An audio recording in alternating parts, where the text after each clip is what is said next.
It is Wednesday. It is Wednesday. Basically, half of the work week is already done. It's Wednesday, of course, and it is, of course, as well another stream. Today, we're going to continue with the hard surface part of our sculpt for the MSI Creator Award. Can we somehow like make this shorter? MSI sounds pretty cool. The MSI CA, maybe a little bit long, but whatever. Yeah, we're gonna like continue. First of all, like adjusting the shape, or like adding a little bit more to the shape of the mechanical arm, at least the first one. Refining the shape in general, and then we're gonna look into maybe even adding a little bit of mid-level details. Today we're gonna also, of course, who would have guessed, do another quick sketch, which will be the first topic of today. Afterwards, we're gonna start adding some more, or putting some more meat on bones. Mechanical meat, of course. I already have like kind of an idea what I want to do for the quick sketch. Usually what I do, I kind of browse through Pinterest and look through a few ideas.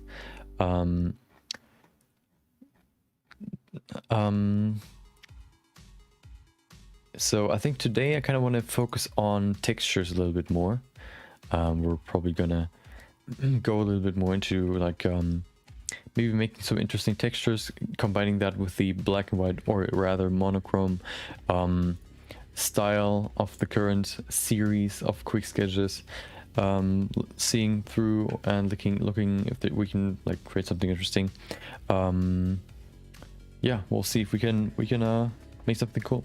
For 30 minutes, and then we're gonna go over to today's topic. Oh, I wanted to check something real quick.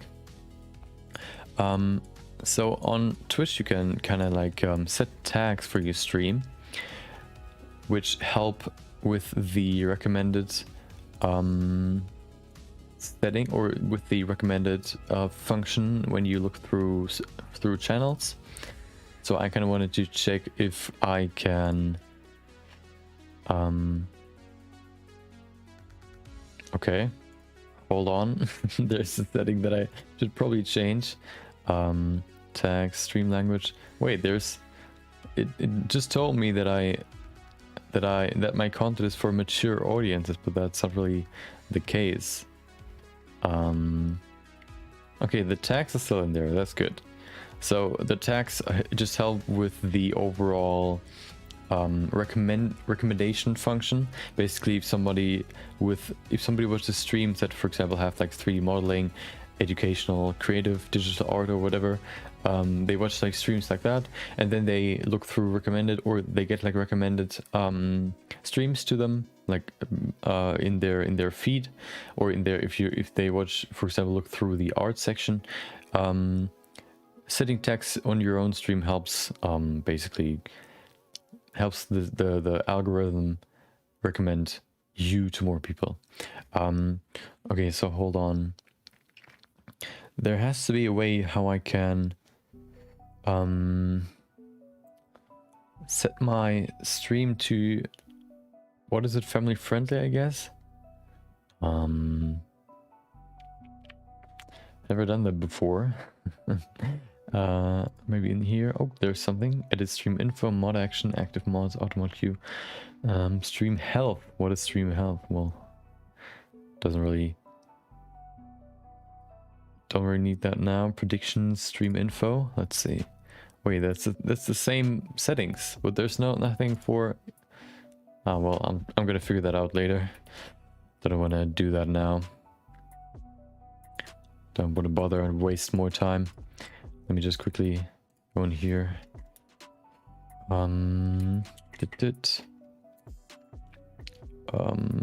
Twitch. I'm just gonna do a quick note so I remember it. Twitch, mature audience. Okay. Perfect.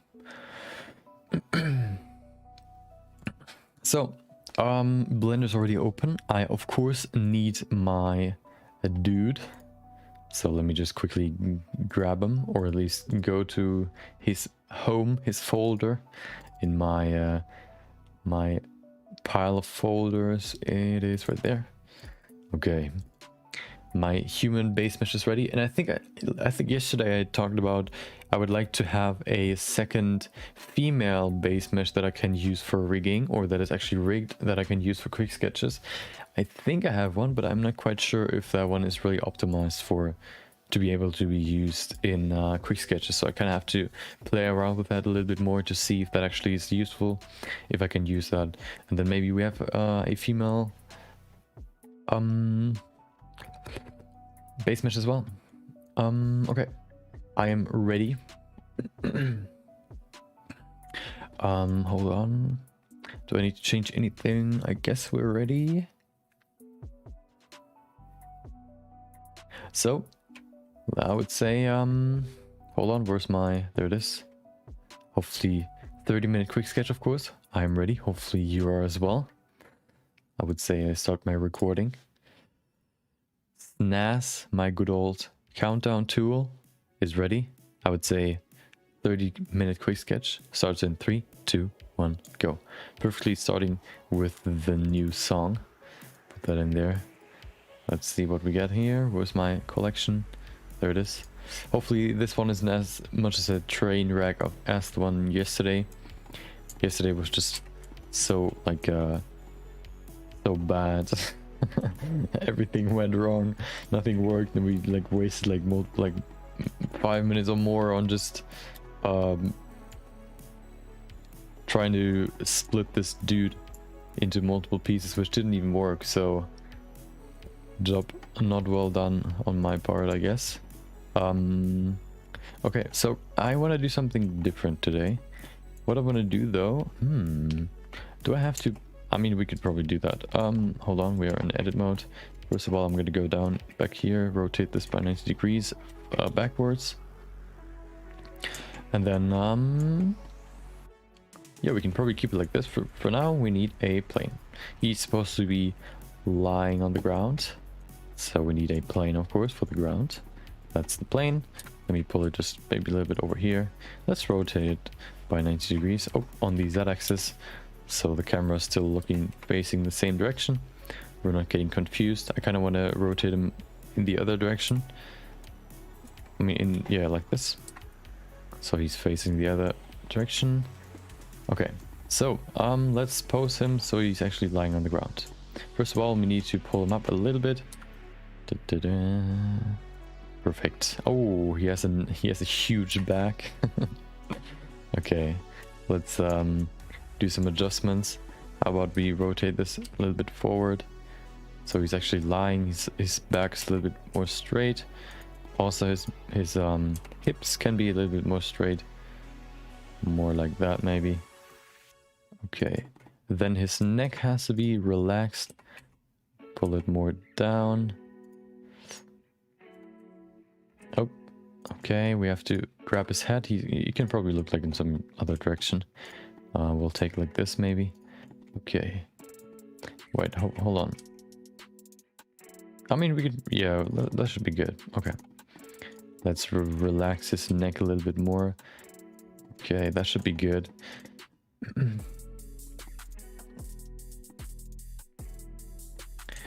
So let's do his butt is already on the ground. Perfect. Let's grab his feet, pull them maybe a little bit forward.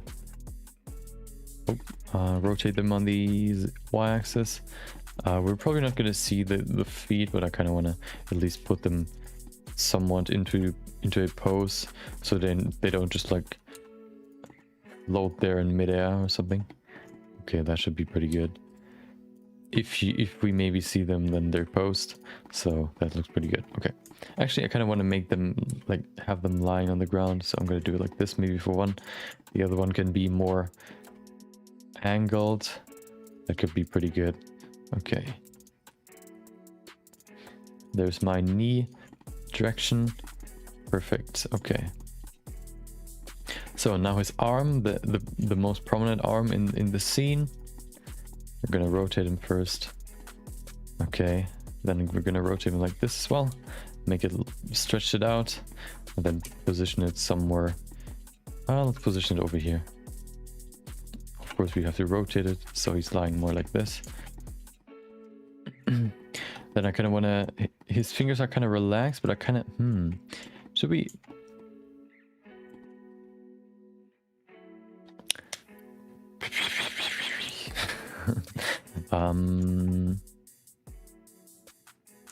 Yeah, I'm gonna... Let's relax his fingers a little bit more. So I'm gonna just select all of them. We go in here, go to individual origins, make it a little bit further, stretch it out, and then a few of those can be a little bit more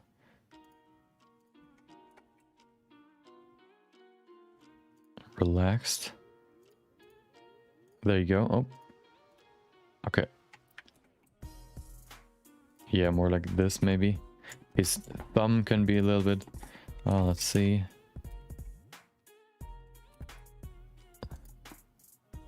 Okay. That should be pretty good.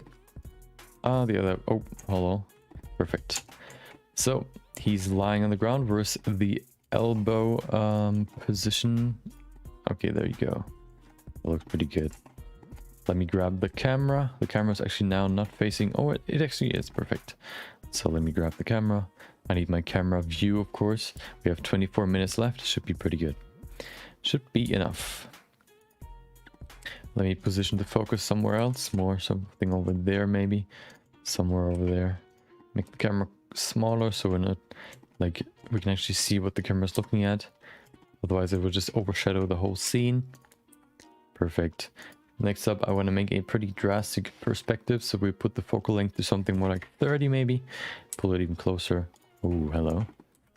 Okay. We can see some clipping in the camera, so we have to go into the view setting, put this clip start to 0.001, the clip end to just, I guess, 10,000.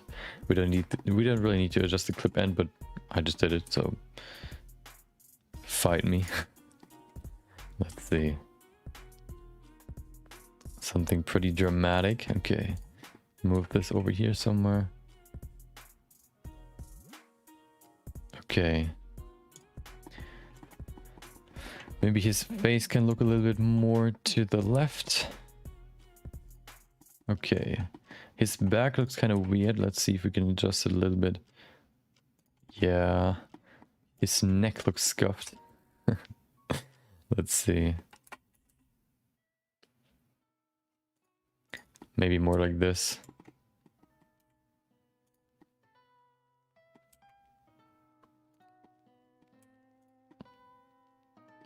That looks pretty okay, I think.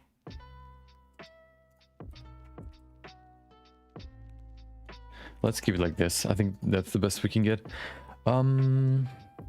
Okay. Let's go into rendered view. First of all, I'm gonna, of course, as always, delete the lighting. I don't want to use the environment lighting at all. See ya. There's still light coming from this light right there. So we have no light now. We can then grab, I guess we could, for example, first use a point light. Put that somewhere over here first. Put this to, let's put it to 100. Or maybe 1000 even. That might be too much. That's definitely too much. Let's put this to 100. Set the radius very, very small. Maybe 0.01. Okay, maybe 0.05. Should be better. It doesn't have to be super, super like drastic. I think that is better. Then we can play around with the positioning. Maybe... What about putting it like over here somewhere?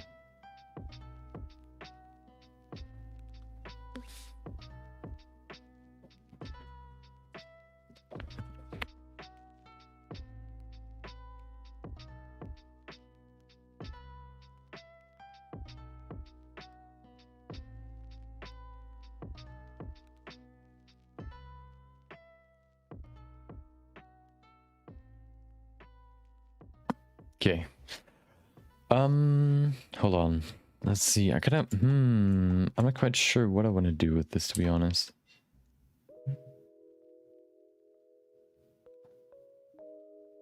Maybe something more direct, like more direct lighting. So something with a shape. How about we put in, we could have kept the light. Put that over here somewhere. Then we grab a plane. We go in here. Invert the plane. That'd be nice. Hole in the center. Put this, delete the face. There you go. Now we have a hole rotated by 90 degrees in the x-axis, no, in the y-axis. Put that somewhere over there. Oh, hello. Where's the hole? There's the hole. Maybe we could make it a little bit smaller. Going here, scaling that down. Doesn't work. Oh, we have to put it to median point, of course. Now we can scale it smaller. That's better. Pretty small, but whatever. That's pretty good. Okay. Let's see. Should we maybe... we can play around with it some more. Maybe move this over here somewhere more. So I kind of want to only see his hand. And then you kind of have to guess that there's more. Okay, perfect. Next up, I want to make this super small. Oh, that's too much. How about 0.01? That should be pretty good. Okay. Let's save that. Oh, quick sketch day 66. Quick sketch day 66. The oh yeah, quick sketch day 66. I think we're gonna hit 70 this week, aren't we? Ooh, exciting. I'm probably on the weekend, so it's not gonna be on stream, but still 70. Kind of want to make a video when I've made one, when we've reached 100, kind of like talking about my experience, maybe what I've learned. 19 minutes left. So I don't like the what do you call it, like the perspective. Yeah, maybe more like this. I also want to mitigate all the light that comes through on this side. There should be no light, so see ya. Other side as well, just to make sure. Perfect. Okay, let's go into his eyes. His eyes still have the magenta shader on them. Maybe we could remove that, because that is not really necessary for us in here. So we can go in here and delete. What do we delete? Do we delete everything, or should we delete less? I mean, hold on. I'm just gonna delete everything. I'm not gonna need the eyes like this. I'm just gonna need them like this, without any shading. Let me go in here and switch this to the 3D cursor and rotate it to the other side. I want to see what the lighting from the other side looks like. Of course, you can't really see anything, because we would have to move this little gap. What I'm going to do is save it real quick and then do a quick render. So I'm just going to go in here into this, put this to 50% render resolution. Render at 32 samples should be pretty good. Just looking at it right now, I don't think you can see it, but it doesn't matter. I'm just trying to see what it looks like right now. Okay, still looks kind of boring. We can probably do a few more things to make it a little bit more interesting. First things first, we're gonna need a plane. Nope, not a plane. We need a cube, a volume cube to be exact. Make it bigger. There you go. Make it a little bit smaller again. Pull it over here, and then we can make it longer. Pull it all the way down here. We then set this to display properties wire. We make a new shader for this object. As always, we delete the principal BSDF. We use a principal volume, put the volume into the volume socket. There you go. And we have some volume. How about we put the volume... Oh, hold on. What about setting the lighting pretty high? 500? So the dust is pretty strong. That could look pretty interesting. Oh, not 100,000. Okay. So the weird thing is, if we have so much like dense noise or so much dense smoke, I guess, or volume, you can see like these rings emerging. I don't know where they come from. They're, I think, just some sort of render error or something. I don't really know. Let's work with some depth of field. Where's my depth of field thingy? Empty. There it is. Make it a little bit smaller. Move it to the hand, so the hand is in focus. Everything else is, well, not in focus. Let's go to render view so I can actually see if the gap is actually hitting the full hand. No, it's not. Maybe we could adjust that. Oh, you can see it in there as well. All these small ripples. I don't know where they come from.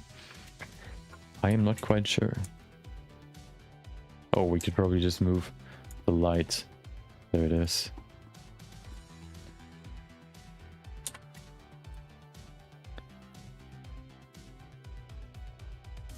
Okay.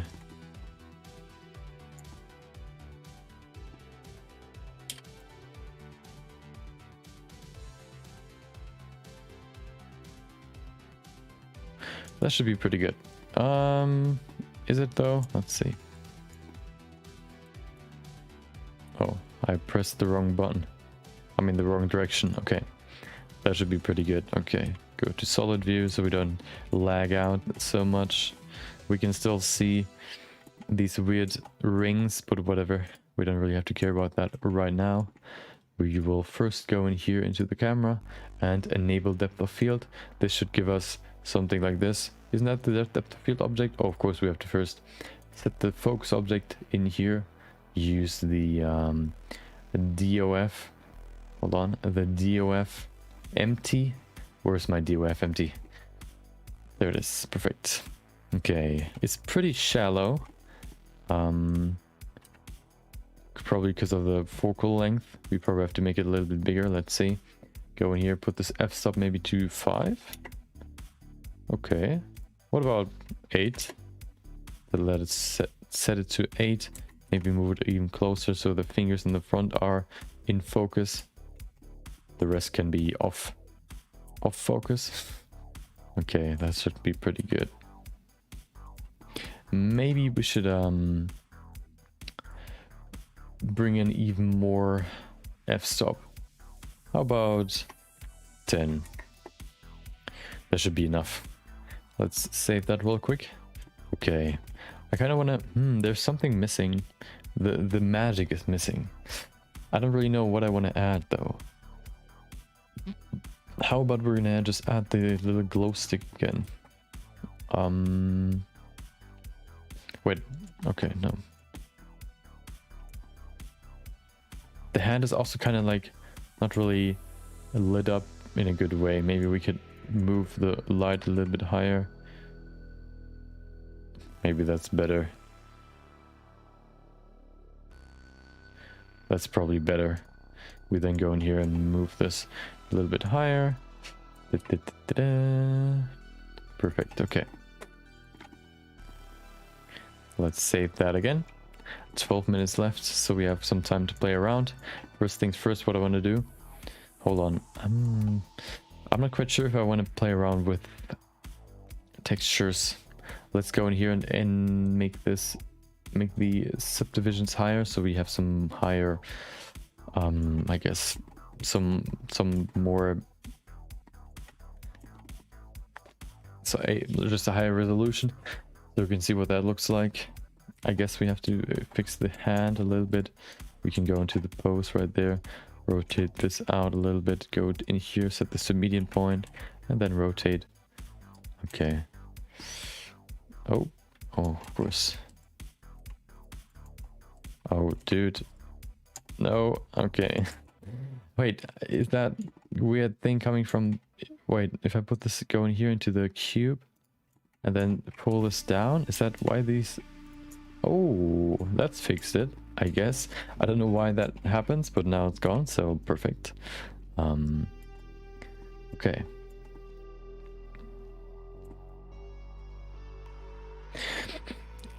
Let's bring in the stick. I need the stick, so we grab the stick. Where's the stick? He is right there. Make it smaller. Rotate it by 90 degrees. Another time. There you go. Move it over here. Over here. And then we can make it smaller. There you go. A little bit more. Perfect. Move it over here. Right in his hand. Or actually maybe a little bit off his hand. More like this maybe. That could be pretty good. We can then put in some more detail into this stick. It looks kind of boring right now, so let's fix that. Yeah, let's go in here and first of all maybe inset this by a little bit, pull it out. Okay, then I can go in here, bevel this multiple times so it's a little bit rounder. That should be pretty good. Put this to smooth so we can't see the individual faces. And then yeah, I guess we could put in like a handle ring. Select these faces, extrude them along normals. There you go. That should be pretty good.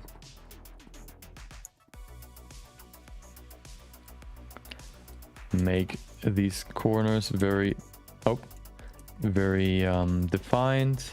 There you go. If you use smooth shading, that kind of works like subdivision surface, that it kind of just smooths out every corner, which is of course not what we want. So we have to make these corners more dense. Oh, do we need a corner right there? I don't think so. Maybe over here. There you go. Okay, let's save that real quick. But there's something missing still. What about you changing the ground? Let's see what we can do with the ground. We can probably put a texture on there. Let's see. Let me make a new texture. Let me see what textures I have. I kind of want to, maybe I'll use something like a water texture, not like full water, but more like concrete with some water on it. Hold on, I think I have like let me append one of the quick sketches that I did. Let me go to in here. It was, I think, last month where I did like these water concrete stuff. Nope, that's not the one. That'll take a while to figure out where it is, but I'll be able to do it. Give me some time.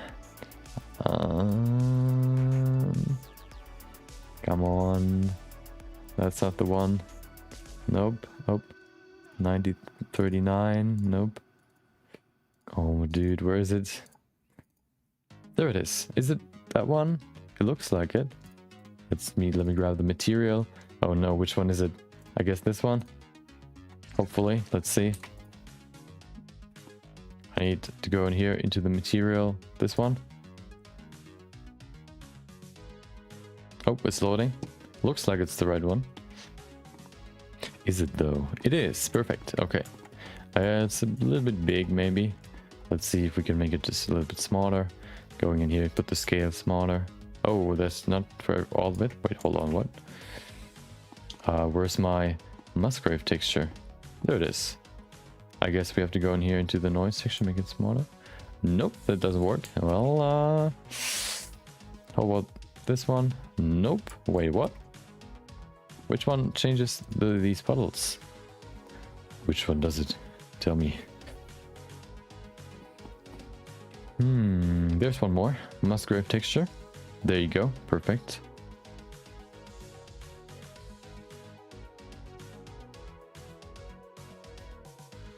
Okay. That looks pretty good, to be honest. At least better than before, without anything. Maybe we can change the strength to something more like 0.5 or even less. What about 0.25? Let's set it to 0.3. Maybe 0.4. Yeah, 0.4 looks pretty good. Okay. Let me then go in here and add something in the background. Because the background is pretty boring right now. We can maybe pull this up a little bit so we can see a little bit more from the background. We can then put something in the background. How about we use a cylinder, make it smaller. pull it over here, make it shorter, and then we're gonna apply an emissive shader to it. Remove principal BSF, of course. Shader emission. Da-da-da. Let's make it a little bit thinner. Okay. Let's put it somewhere. Like, let's make a row out of these, I guess, bars of light. Oh. They need to be a little bit longer. That looks pretty good. And then we're gonna use the array. Set this to -10. Let's increase the number. Okay. I don't know if that distracts from the main part of the image or not. Kind of does, I think. Maybe we should increase the strength to 1000. Looks pretty good now.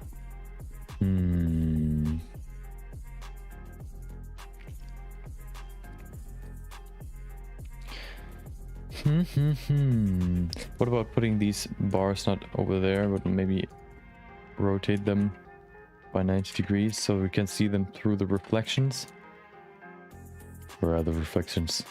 Give me the reflections. Wait, why can I see them in the reflections? Why can I not see them in the reflections?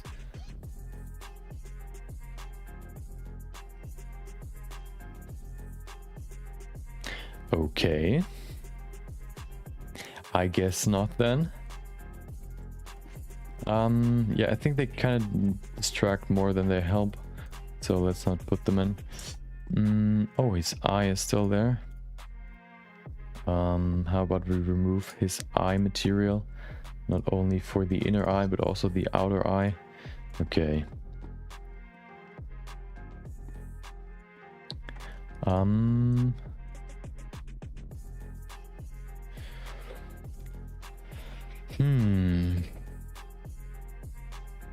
4 minutes left.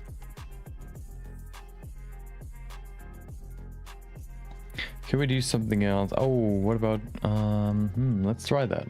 Let's go in here, apply the armature and also the multirest. Oh, hold on, it's set to 2, right? How about we put it to 4? Or let's 3 should be enough. Okay, then we go in here and we remove the parent and keep, oh, hold on, clear parent and keep transformation so he stays right where he is.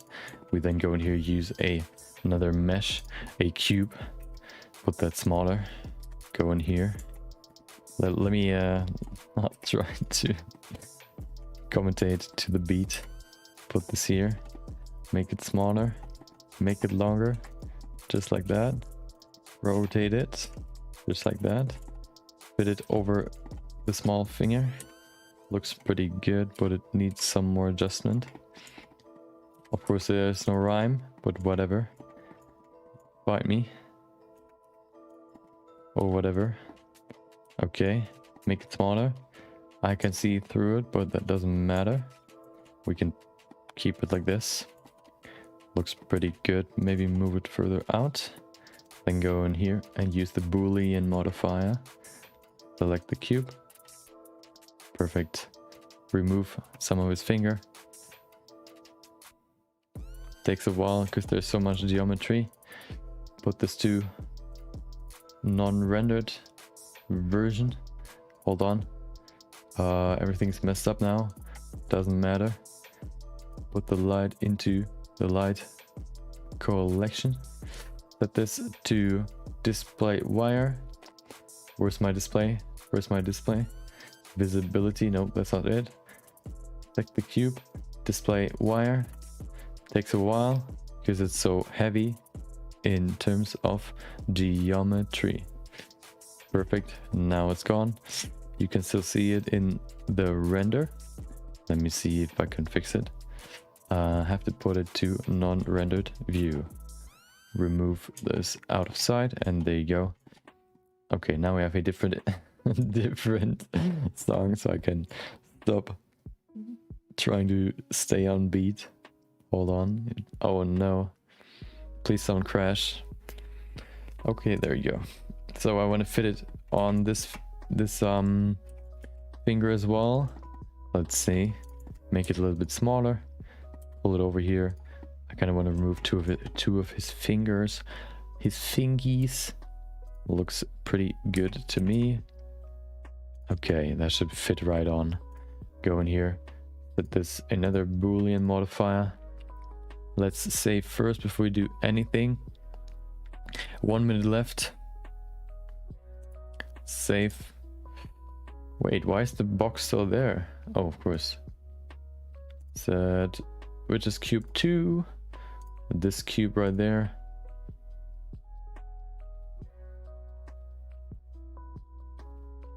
Come on. Can't be that long. I mean, there's the geometry is pretty dense, so there it is. Let's remove the cube and see if that actually looks good. I'm not quite sure.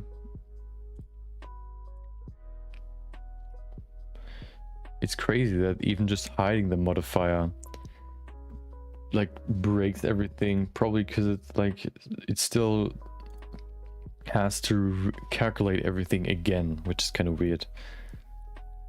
Oh my god. 7 seconds. 6, 5, 4. I mean, we could probably keep 1. 2 is probably too much, but I think 1 looks pretty good, so we can keep it like this. Okay, let's save that and render. Oh, we have to set up the render, of course. First of all, we're going to do the sketch render. Everything is set up. Set this to the render view. Put this to render result. And then we can go in here. Switch this to the compositor.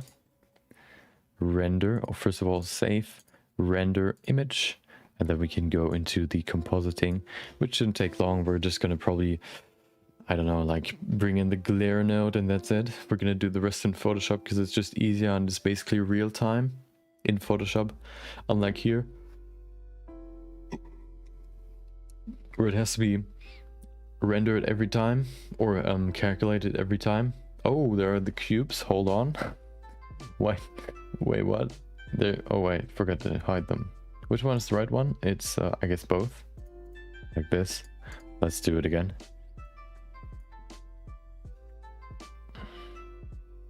It kind of, I don't know, it kind of feels like the last few sessions we weren't really progressing that fast, or as fast as I would like to progress when it comes to the MSI CA character. I kind of want to be a little bit faster, I think. So I'm probably going to focus a little bit more on modeling. Of course, I'm still going to talk about stuff, but yeah, I kind of want to focus a little bit more on that. Save as. Oh, hold on, before we save, of course, we have to do the compositing. How about putting the glare node in there? Does nothing. Perfect. How about putting this to 0.1? Yeah, helps a little bit. Looks pretty good. Let's save and render the 100% version. I guess we can put the render to ×4 and then set this to smooth. The dude. Wait, there's so much geometry that it breaks even just when I put it too smooth? Okay, well, let's hope this render goes well. Okay.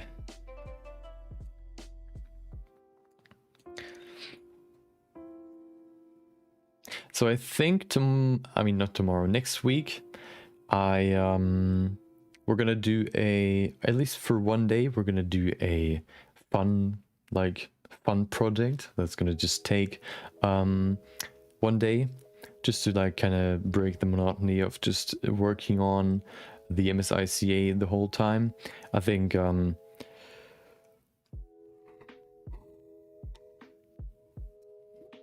doing that all the time can be quite monotonous, and I think we still have enough time to finish it. If not, then I may just put in a little bit more time off stream to finish it, but I think we should still have enough time to really get in there and like do all that we want to do and really make it as good as possible. Okay, first half is done. Let's see how long the other half is going to take. It says it's just going to be a minute, but sometimes it recalculates at some point. In the beginning, it's going to tell you, oh, it's going to take a minute, and then it reaches a higher density point, I guess, which then bumps up the remaining time to, I don't know, 10 minutes or so. But that doesn't seem to be the case in here, so that should be pretty fast. I'm just going to drink something real quick, and then we can go into Photoshop.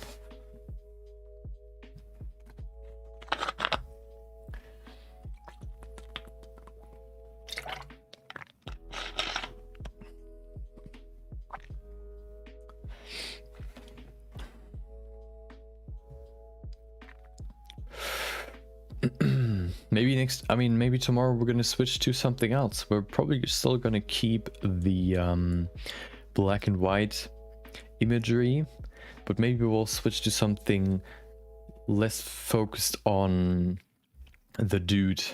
Maybe, yeah, I'll check out if the female base mesh also is ready. Oh, welcome back Vincent at 32. I'm just gonna call you Vincente. That's probably the name you wanted to have, but you couldn't because there were already 31 Vincentes, so you grabbed the 32nd. Hopefully you had a great day. Thanks for hanging out again.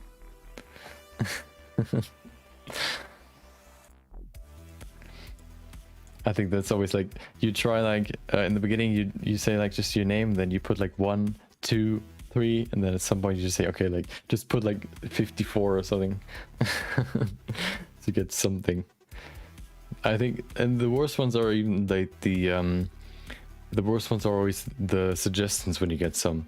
They mostly just combine your email with your name or the name you wanted to have, which always sounds so, or always so bad. Okay. Let's save that. We just got done finishing the quick sketch. I'm just gonna save it and then go into Photoshop to do the final post-production.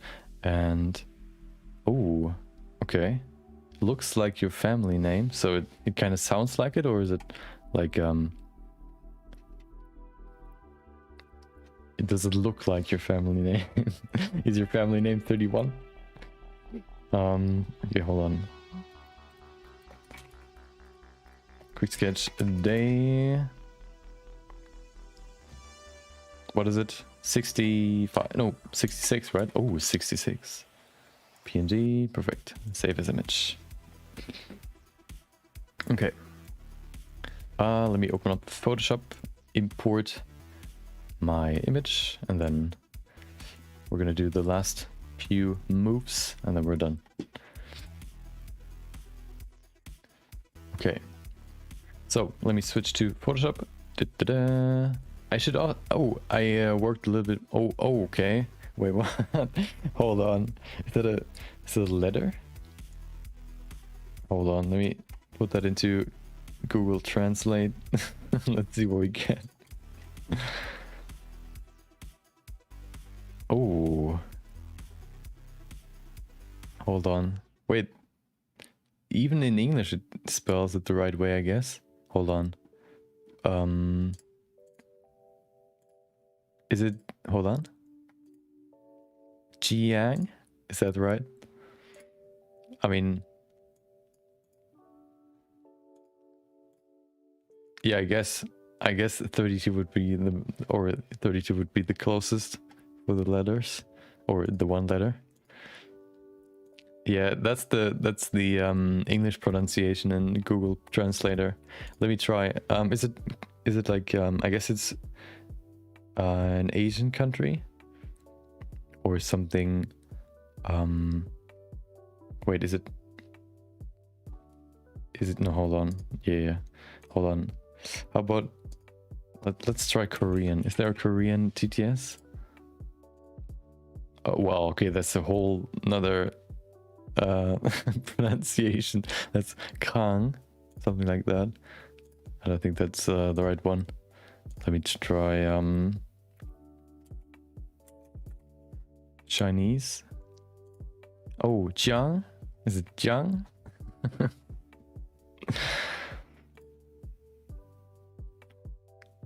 Oh, it's called river. Interesting. At least in Chinese. Is there... I remember the first name I gave myself, or at some point I kind of wanted to have... Oh, hold on. Is there... Oh, wait. Do you speak... Or is that then the... Is there like a Taiwanese language, or is that more like something like...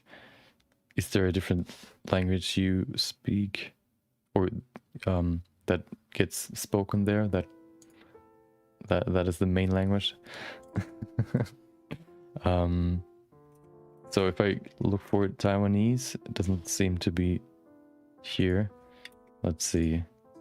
Okay, so hold on, then it's... Oh, wait.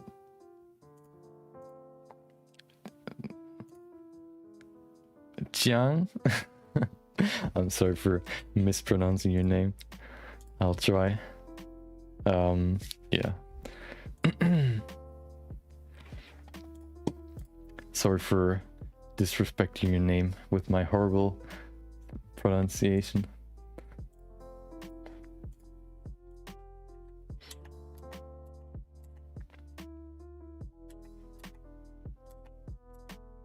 Okay, let's look. Oh, that looks pretty good.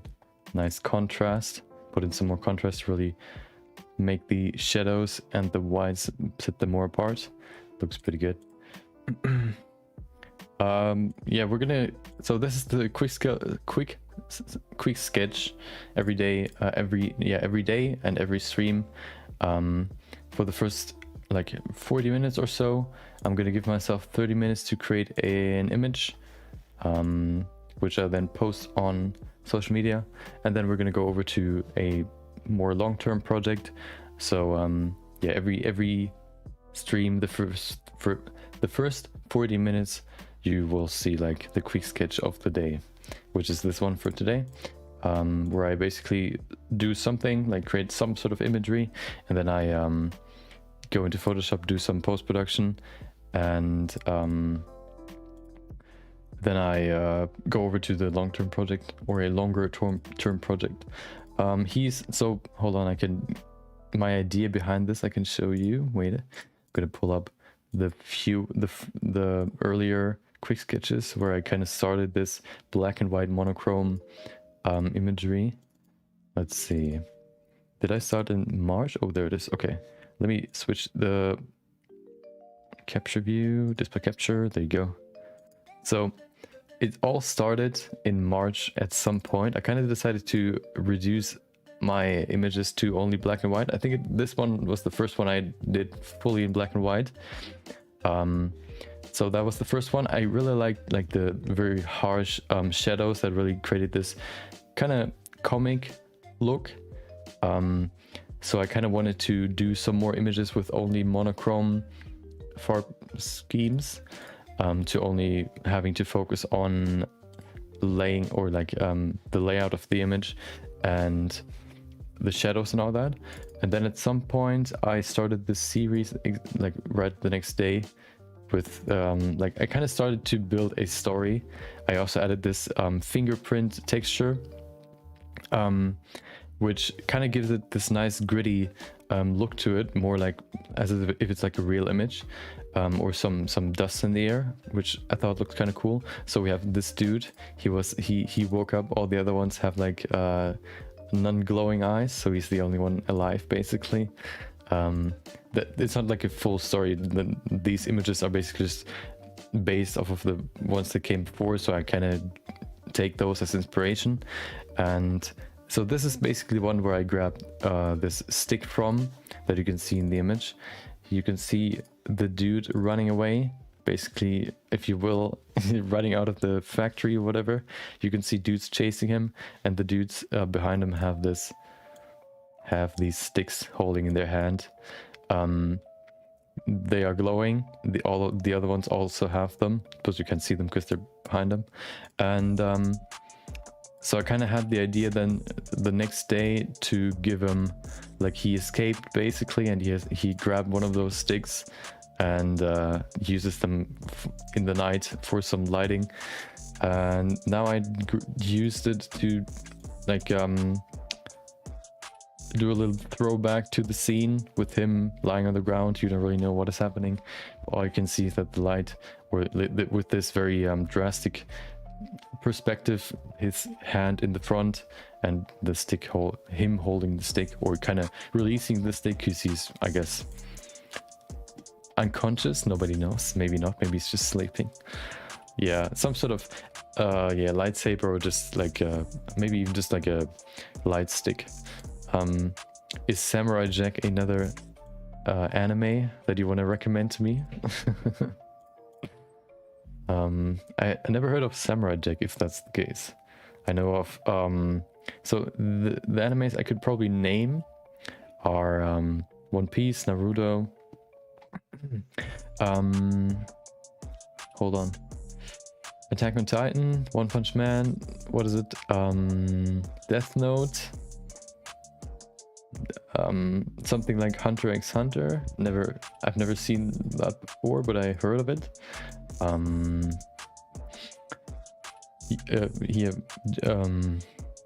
JoJo's Adventure, or whatever that's called. I can't remember what the name exactly is. I think that's like kind of a new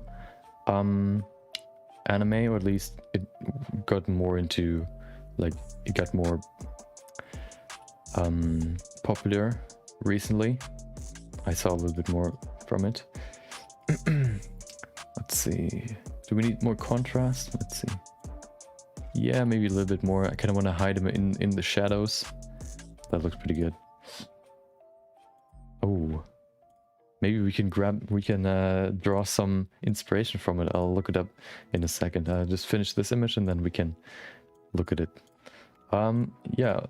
One new adjustment layer I really like is this selective far correction, where you can just grab the individual colors and then you can say, okay, I want to make the darks maybe a little bit darker. So just can go in here and say, okay, the black should be black, more black, or the gray tones, more black, whatever you need. You can go with this and adjust it a little bit more in detail. So I think that looks pretty good. So he is now a little bit more hidden than he was before. That's pretty good. Oh, we need the fingerprint texture, of course. By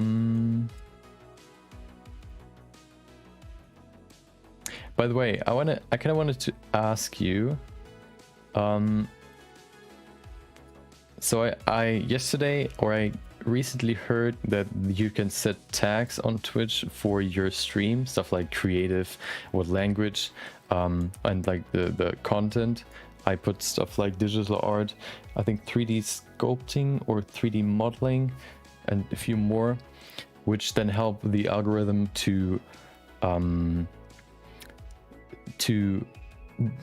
specify, or to tell the algorithm what your stream is about. And then you have the new, or the kind of new function in the discovery tab is to recommend individual streams. And if you set your tags, the algorithm knows better when they should recommend your stream. Yeah, exactly, like basically like hashtags that you can set in Instagram. Specification on what you do. I put in stuff like 3D modeling, sculpting, or sculpture, art I think preset. And then if somebody, for example, watches or goes through the art section and most likely will watch streams with 3D modeling in it, or with streams that have 3D modeling in their tags, then you're more likely to be recommended to them if you have the same tag in your stream. So I just recently discovered that I had no tags in my stream, so I set them yesterday. That will probably not, like, you probably weren't affected, or you weren't, you didn't see my stream because of the tags, because that was after you visited me the first time, but I kind of wanted to ask if you know how you found me or found my stream. I guess just through browsing through the art section. Was it just like, was it like a recommendation, so I was pretty early, or was it more like you went all the way down to the bottom? Or I don't even know if you can look, or is there a search bar on Twitch? I don't even remember if you can Google, or not Google, but rather search for Blender, and then every stream with the, I don't know, the word Blender in it will be recommended or will be listed. Fingerprints.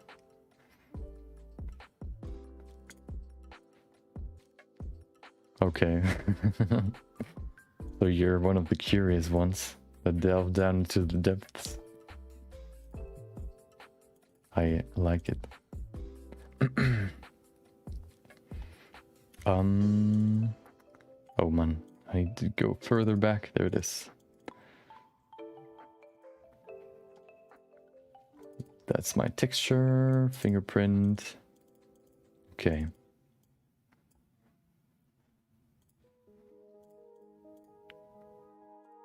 Perfect. Yeah, that's kind of the, I guess, bad, like functionality of Twitch. I mean, it's good that they like brought in the recommended, I guess, function, so that even like smaller creators will be recommended to people. But of course, there isn't really like an algorithm like on YouTube where you can, for example, like search for something and then you get recommended like even smaller creators. So the smaller you are, or the like in the beginning, it's the hardest to really get seen by people, because you like the more you have, the easier it is for people to see you. Of course, that is probably always the case, but it's especially hard on Twitch. I'm not really trying to be or grow as fast as possible. That's not really my objective, but I was kind of wondering how people find me, if they just go all the way down into the depth, or if it's through recommendation. Maybe that's a little bit more the case now, if I like that now that I put in tags. yeah, I guess that's always the case, even on YouTube. But on YouTube it's a little bit different, because on YouTube it's kind of like a shift between if you start on YouTube, you kind of can create or like put some search terms in your title and your description, which then makes it more likely for people to see your videos when they look up stuff, for example, like Blender modeling tutorial or whatever. Then if you put in like Blender modeling tutorial in your title, they might like stumble over you or over your video. But on Twitch this is like basically just luck.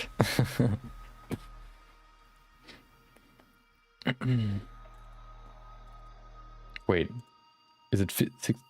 Oh, I'm in the wrong folder. Okay, I'm stalling, I'm sorry.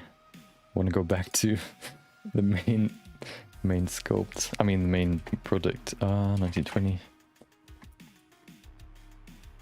Okay. Perfect.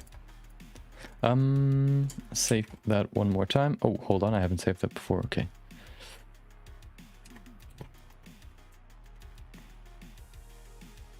Perfect. So now that you are here earlier than 2 days ago, I think it was, you can see my transmission screen or my transmission compilation or whatever. Of course, I have to upload I upload my image on stream, which means there's like this small downtime before I'm done. Before I had like anything to show, I just sat here and like looked at my phone while you can see me looking at my phone. After the first month, I created a small compilation of everything I did in the first month, which I'm going to play in a second. And then when that's done, which should take like, I don't know, 1 or 2 minutes, basically one loop of the video, we will go over to the lady. We're done with this. Perfect. Let me open up the new or the current project. There it is. And I'm already working on the second month. So maybe next week we're gonna have 2 videos, which means we're not gonna loop the video, which will be pretty good, because I think looping the video is kind of probably like a little bit less exciting than having 2 videos, basically a continuous video. Yeah, maybe I'll be done with that next week, maybe not. Okay, I have to import my image to my phone, and then I can play the transition animation rather.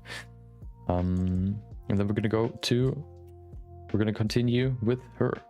Yesterday we started hard surface sculpting her arm, hard surface modeling her arm. We started with trying to figure out how her arm should be built, the anatomy basically. Because it's mechanical, we have to kind of figure out that nothing is like intersecting with each other, especially when she's moving. We did that yesterday. Today we're going to go into a little bit more detail, like shaping the arm a little bit more. Yeah, maybe even adding a little bit more of that mid-level detail. Okay, I'm just going to quickly put that in here. Oh, hold on. Copy.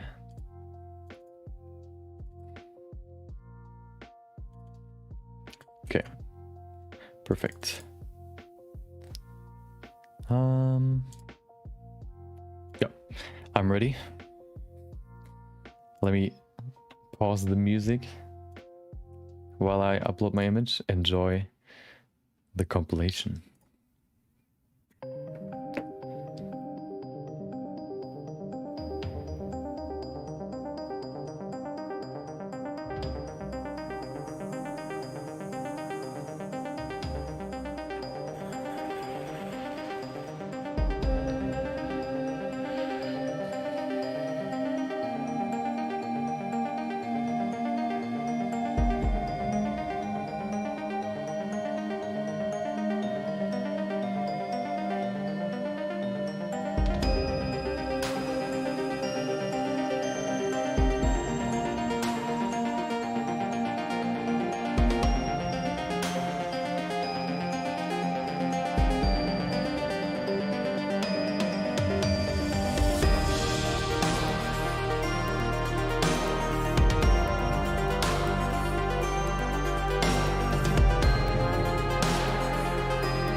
there you go.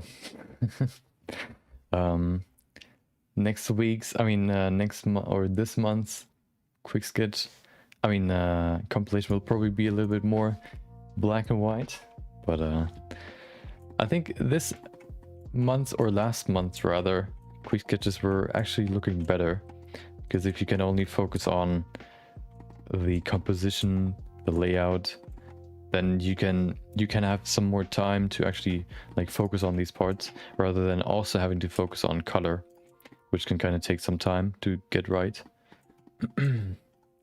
So that's the state from yesterday. We started like basically shaping the mechanical arm, the first one. We're gonna then put this on the other side as well. Of course, before we do that, we will put in some more effort into this side. We also adjusted the leg a little bit. We can't really see it because it's underneath the cloth.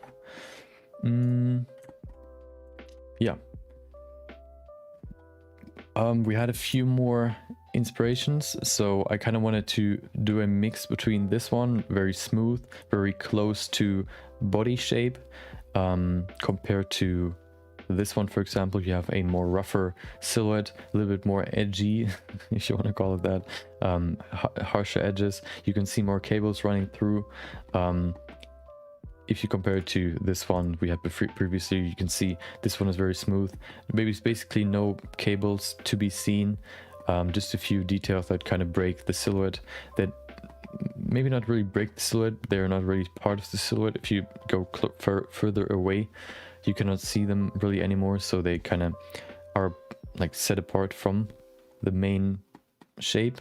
So we're trying to stay close to what her actual arms would have looked like, and try to make it like fancy mechanical. Yeah, I use a few audio filters. I'm trying to still trying to find a good mix between or find a good mix for the mic.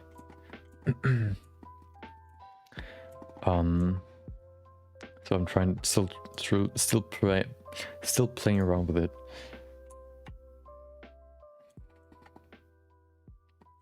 Okay, hold on. Can I do that on stream? Let's see. Okay, you're gonna hear my raw voice in a second. Let me see, where's my audio input? There it is. Filters. Okay.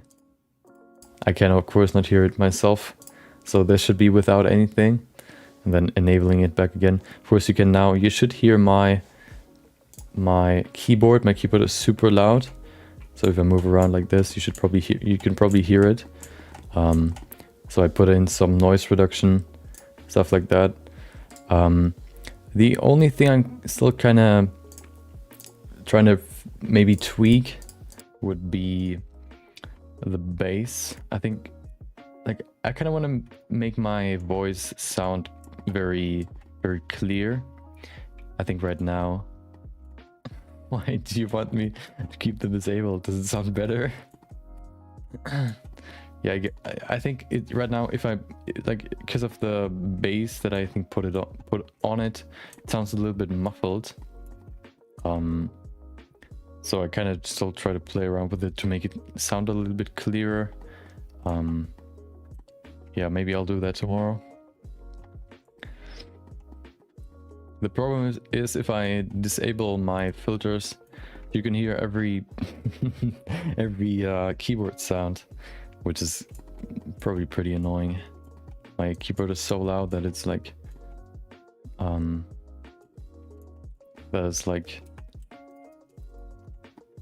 very annoying to hear it.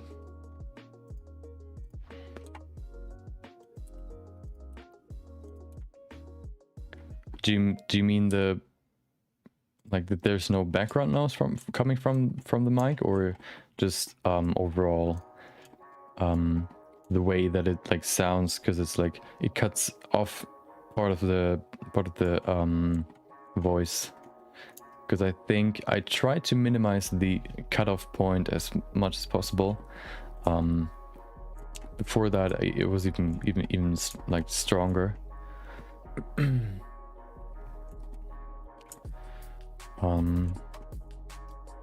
Yeah, let's see. I think what is missing right now is kind of like the shape is still very what would we call it, like very straight. We need a little bit more smoothness in here.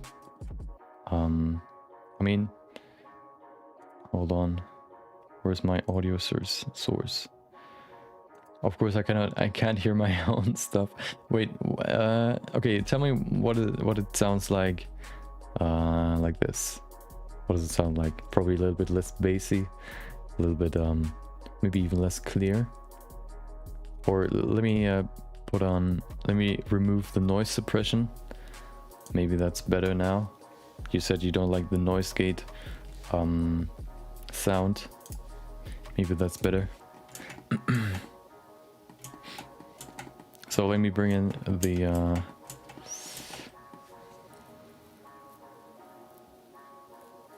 is it cutting off that much? I thought I set it up like so that it's like almost never cutting off, like the beginning of my sentence, because that's the worst. Like in the beginning it ramps up, like the voice ramps up, and then the cutting off I also don't really like, so I kind of try to minimize it as much as possible. Apparently it doesn't work, or at least it's not enough. So it should sound better now, I guess, hopefully. The problem is, of course, my keyboard. It's too loud to not have noise suppression, so I will probably still play around with it some more. I also have these noise suppression rings underneath my or on my keyboard that you can put underneath the individual buttons. Yeah, okay. That reduce the noise that the individual, like I have a mechanical keyboard, which means that I have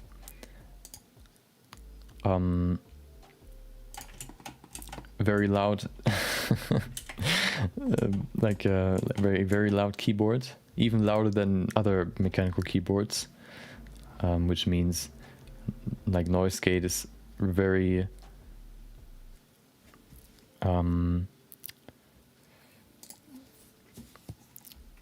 wait, what do I, oh, when I for example sculpt, I use a lot of key binds, which then you would probably hear like a whole rain of key binds the whole time, which I think is worse than having the noise gate sound.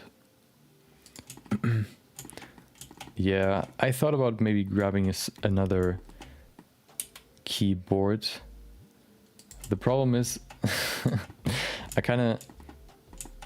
I don't know if I want to switch to another one, if this one's still working fine.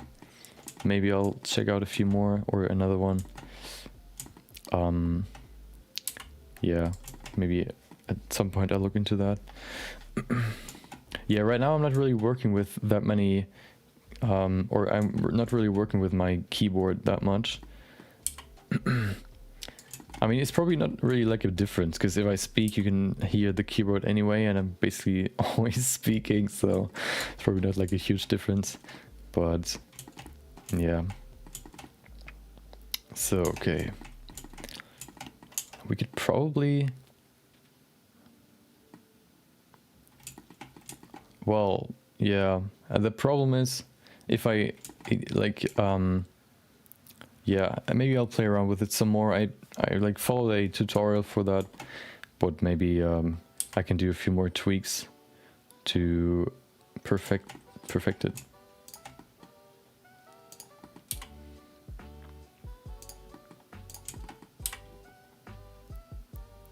Okay, that's just probably gonna... I mean, it's better than before, but it's still pretty weird. I guess we have to do some tweaks. Yeah, hold on.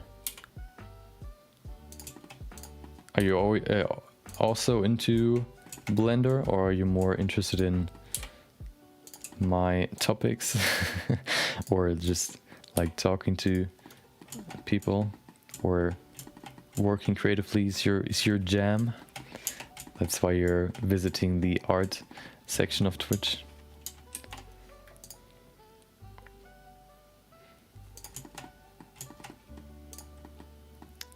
Let me grab this.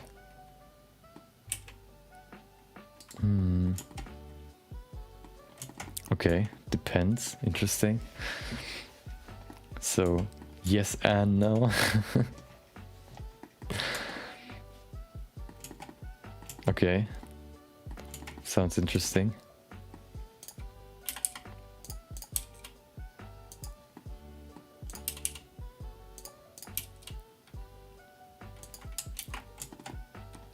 You're undecided.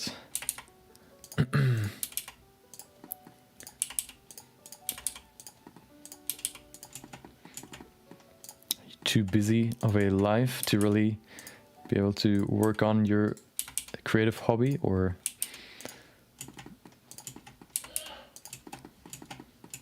I'm gonna try to make this pretty straight so I can have a more straight fall off, I guess, and I can transform it easier. If it's like super scuffed, it's a little bit harder to handle. Oh yeah, okay, so you're into having like a background noise. That's also why what I kind of considered kind of catering to with these streams. I kind of want to kind of find a mix between like giving value to people through visual through the visual aspect, and also giving people like value through the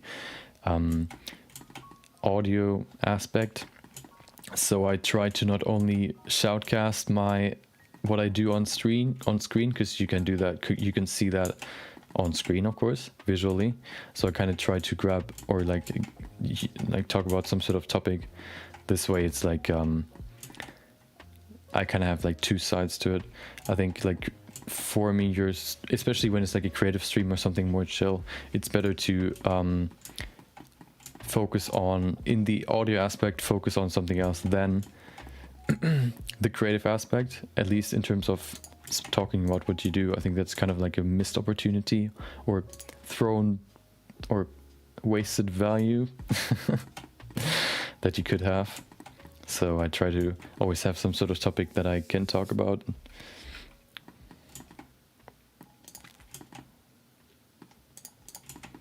That's also what I do mostly. For example, I usually don't watch streams. I just go to YouTube, because on YouTube you can really I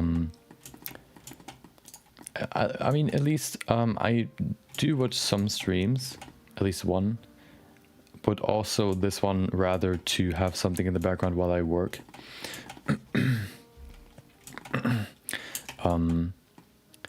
That stream is also focused on rather, hold on, let me hide the body. Rather like it's more set up like a video, I mean a podcast. So the person is like talking about a specific topic every day, which is also kind of what I want to do, having a specific topic that I start with every day, and then maybe transitioning to something else if something comes up, or it's like the conversation just goes that way, just to kind of like yeah, to keep the audio channel interesting as well. I think streams have so much more, like that's also why like there are so many podcasts, or why podcasts are so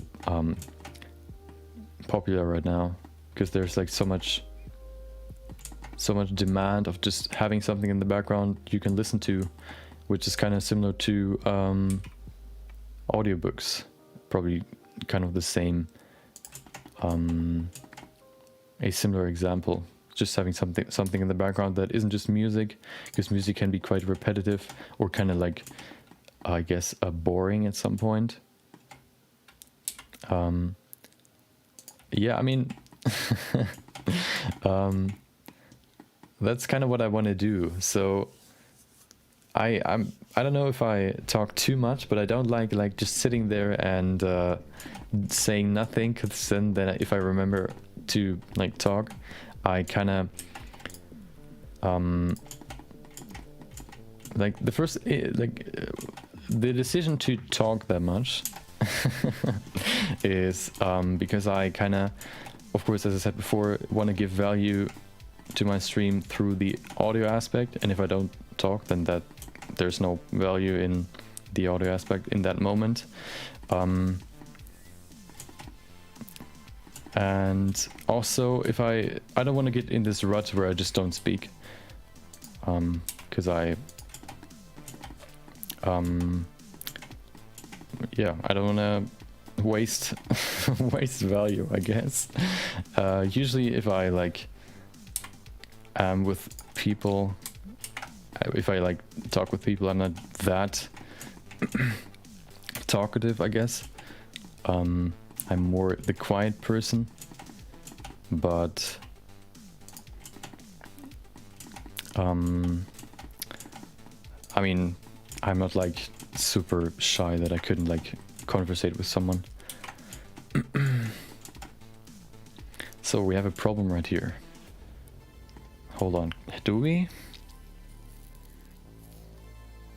I've never heard someone that's kind of funny. I've never heard someone ask me, do you like to talk this much? Usually it's like, don't you want to like participate in the conversation? It's rather that than anything else, because I usually just, especially when it's like people that I don't really know, it's more me sitting there and listening to them to more get to know them, so I can kind of like chime in with something that I have in common with them, for example, which I can then use to start a conversation or like keep a conversation going. That's why I usually am pretty quiet in the beginning when I get to know new people. At least that's my experience. It's been a long time since I've gotten to know new people. These days we aren't really going out that much.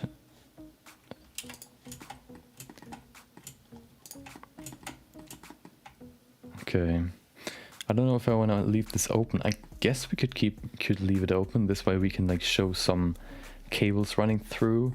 Also, how would that work if we go in here and set the ankle right there, and then we set it to 3D cursor? We move the arm up, so we can, oh, hold on.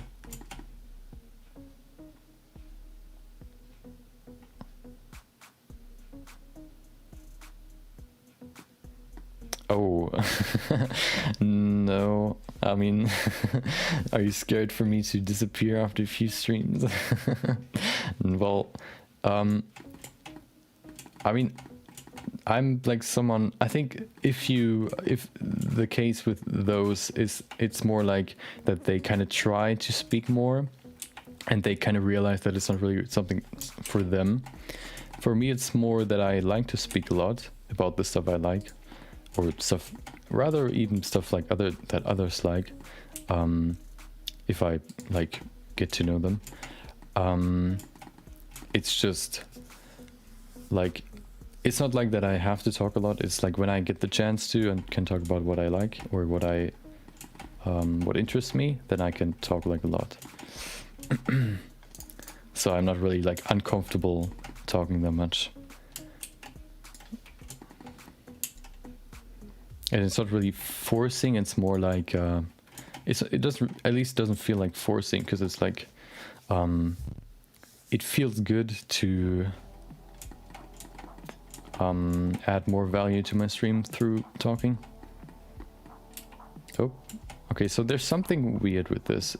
Is it like the rotation that I have set up right now? Because it kind of like rotates into the arm.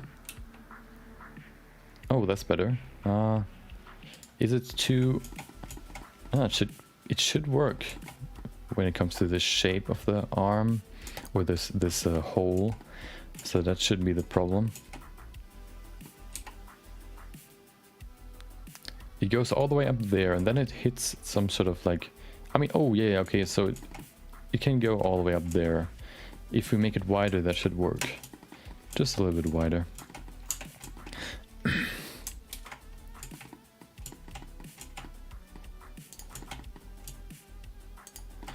Yeah, you don't have to fear that I am gone. I've been doing it for 2 months now, and I don't feel like it's a chore. I mean, not a chore, a chore with CH, not SH. So it's more like become a. It was a good addition to my schedule, I think. It kind of felt like before I started like YouTube and streaming, I usually just played around, or like I did a few hours, like 2 or so, in Blender working on my projects, and then like the rest of the day I would like play games or something. Like, I don't know, like 2 hours of creative stuff, and then 3 hours roughly playing games, which kind of felt, or kind of became monotonous, I guess. There was something missing. It didn't really feel good anymore. Adding video editing and doing more in Blender and being able to talk with people about Blender and all that other stuff kind of makes everything better. Like, now that I am occupied with videos and streaming, it's kind of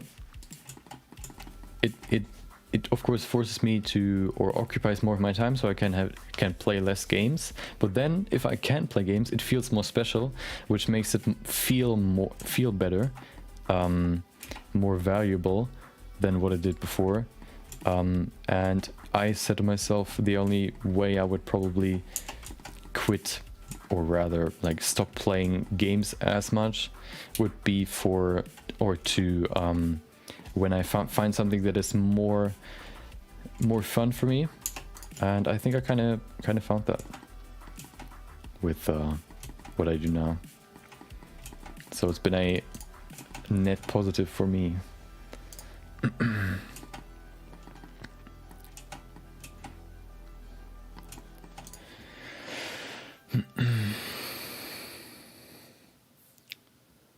Okay. Do you think I talk too much? Maybe I talk about uninteresting topics. Maybe I'm not interesting enough. I should talk about something else. Maybe something more like. Wait, what did I talk about? Hold on. Oh, there was I talked about something interesting yesterday, which was satisfying cleaning tools. Basically, I thought about, or back in the day at some point, like you probably also saw at some point like these videos of these cleaning tools. Like, what are they called? Water air jets, or no, pressure air jets, I think they're called, where you can like have this handle and then the opening at the end, basically, and then it sprays water like super heavy with so much pressure that you can scrape off every dirt that is on any surface. Exactly. At some point, like, I saw so many videos that I kind of wanted to get one myself, just to do it once, clean some sort of porch, just to feel the satisfaction of perfectly cleaning or scraping off every single piece of dirt. Yeah.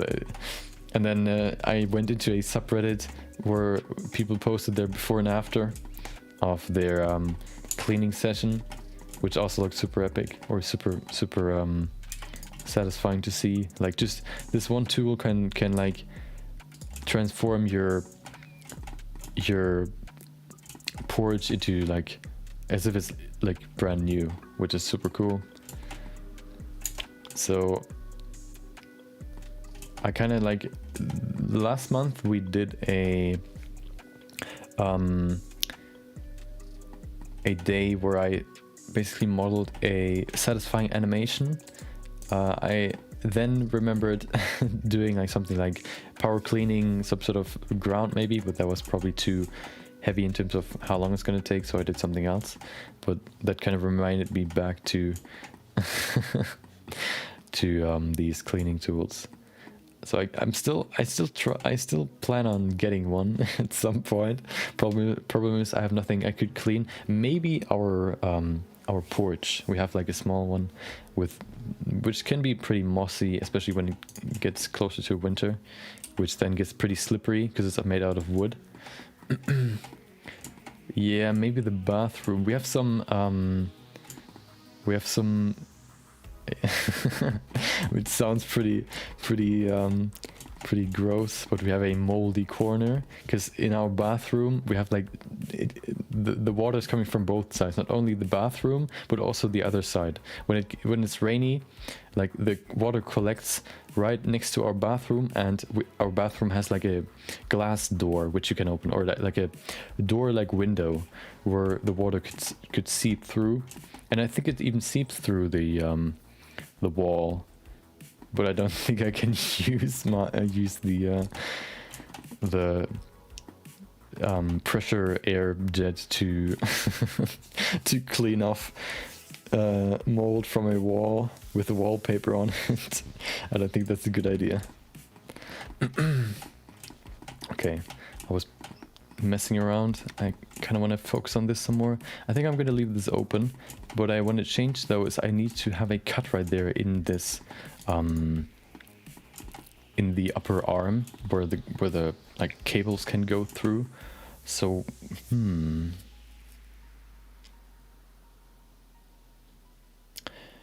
I guess we just put a cut in there.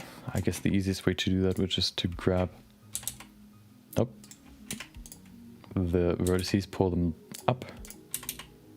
There you go. Make them sharper at the end, not now. Okay. The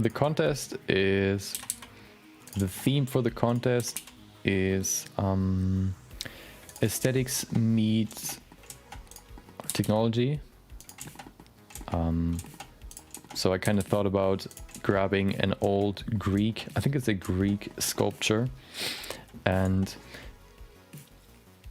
the theme should be like old Greek sculptures look aesthetically pleasing, or like very aesthetic, but usually they are missing limbs, at least this one. If you look at the Venus de Milo statue, that's the one you can see right there. My idea was kind of like, the theme is the sculpture itself looks pretty aesthetic. It's, of course, the sculpture is the Venus, which is the goddess of fertility and like beauty. But what if we add mechanical arms and like a little bit more technology to it to make it look even better? So I kind of want to keep the like very smooth and very organic looking feel, and just add like mechanical arms to her to finish the sculpt. Maybe even put in a few more I guess features on the sculpt itself. So the end would be to have to kind of recreate the sculpt how it is right there with an actual like marble texture and shader, and then put in the mechanical parts for the arms, so to have a mix between the two. I found a few, or even before I like started the contest submission, I found a cool reference, which is this one. This is kind of like similar to what I want to do. Of course, this one is like fully mechanized, but it is a good like reference for individual pieces, for example, or like decorative details. So I will not try to recreate this, but this is a good inspiration for how mechanized sculptures could look like. This one is rather more like fully cyberpunked, but what I want to do is more a mix between machine and sculpture. Okay. What I'm going to do now is, first of all, I will put in a solidify modifier. This way we can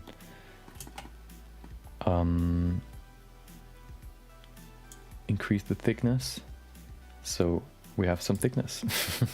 Maybe we should put it into, or set the offset to 1, so it's facing in this way we have this problem, but we can probably fix it by just going lower. Yeah, we'll look into that later.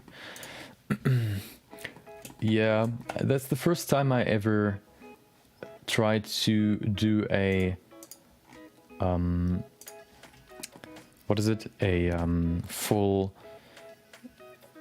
So I did likeness sculpting before. I think the week before I started this, like a full week of likeness sculpting, but only faces. So now this is the first time that I ever attempt a full body. Yeah, maybe the shoulders are a little bit too narrow.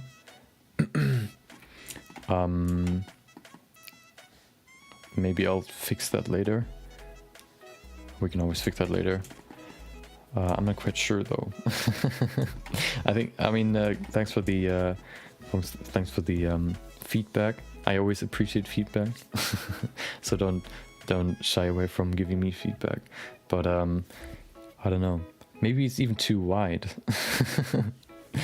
Maybe it was like, because I was so close, it looks like the perspective it's so narrow. I don't know. Yeah, maybe we'll fix that later.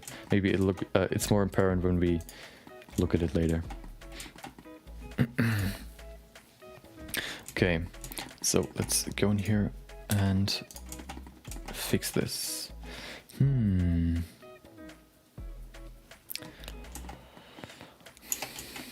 Okay, let's see. We pull this down to make it symmetrical.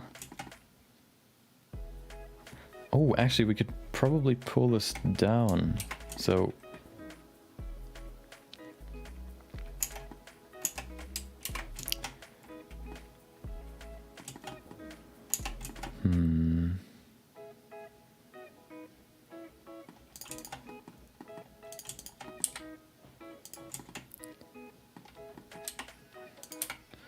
okay.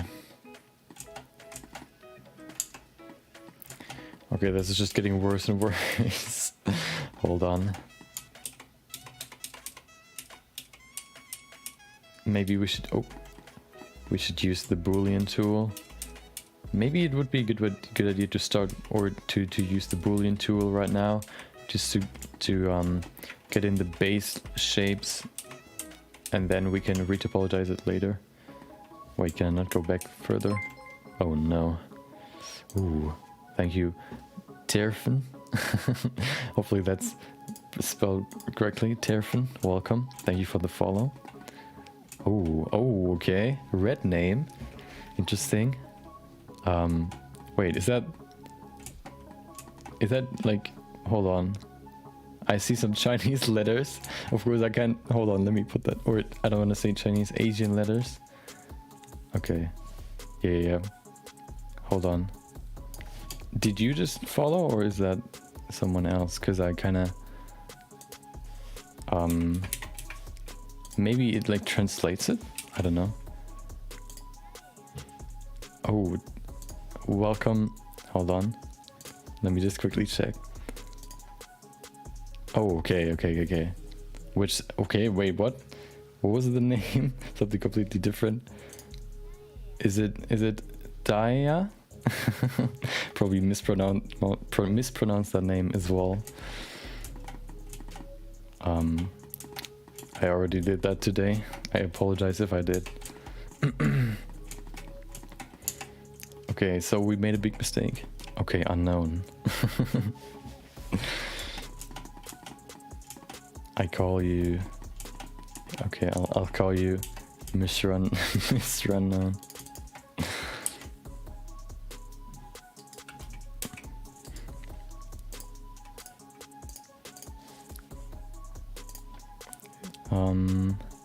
Okay. So we're having a problem. Maybe we'll just make another upper arm. This is kind of scuffed now. I don't know if we can fix this. I guess we can just grab a cylinder and then use the snapping tool to form it back into shape. Let's see if that works. Welcome, unknown.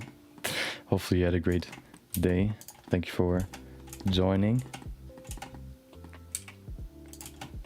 we were, what were we talking about? I don't even remember. The cleaning tools, satisfying cleaning tools. And the current project that I'm working on, the theme is aesthetics meet technology. What I do is basically combine an old Greek sculpture and add stuff like mechanical arms, because she is missing mechanical arms in real life, so I kind of want to add those digitally, so she's a full body again, to make it look like more aesthetically pleasing than it was before. Yeah, let me just, oh, hold on. So we can now just use the cylinder to snap the vertices onto the cylinder. Maybe we can save the shape that way, hopefully. I could also use the sculpt that I did before, but I'm not quite sure if that's better to, or if I should rather use that, because that, so the problem with that is that it's kind of like stopping somewhere where the ball is, which isn't enough surface to really like use it for the snapping to work. Like it's too short. Oh, okay. I mean, hold on. If you want, we could do a few more, or like the thing we did last time. If you philosophical questions to do some discussions, if you want, maybe. If not, I can talk a little bit more about stuff, like other stuff. But I think some discussions are a little bit more interesting, maybe. I mean, if you don't want to join, I can always just do a monologue. Hold on. Okay, let me see what we did last time. I think we were more in the moral and rights section. There was the website was something like 250 philosophical questions. Let's see. Okay. Let's see, there are different sections. Human nature and the human condition, the universe and reality, the human mind, consciousness and intelligence, ethics and morality, that was the one we did last time. Society and government, science and technology. Oh, we kind of talked about the nature, or human nature and the human condition, but not really in depth. Maybe, let's see what we get there. What harsh truths do you prefer to ignore? Oh, is there some sort of harsh truth? I think sometimes these philosophical questions kind of require some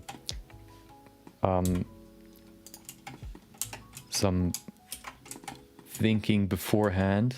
For example, like you would probably, before you can really ask the question, first you would have to ask yourself what would be a harsh truth, or what kind of harsh truths there are.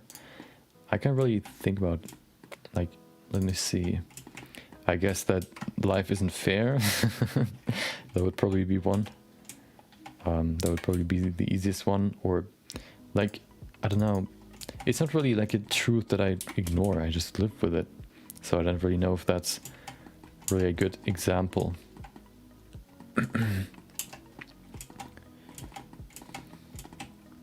Okay, now we can use this cylinder to shape this back into shape, to put this back into shape. We have to enable snapping on the surface, face, project onto self, project individual elements, and now, perfect. Are we slaves after all? I mean slaves to our mind, maybe. I mean, if you mean slaves to society, or like to employers, or like to our jobs. I wouldn't say slaves, at least, if you mean like to our jobs, for example. Slaves to history. Okay. Hold on. Let me think about that. To history. So basically we have to live with what happened in the past. We have to kind of we're slaves to the consequences that occurred because of the doings of other people that lived before us.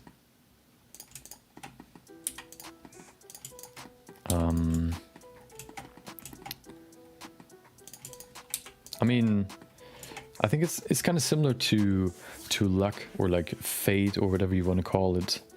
That life is not fair, or like there's no like the life isn't fair, so you just kind of live with it. And history is just history. We can learn from it. We can live with it. We cannot change it. So why dwell on it? Or why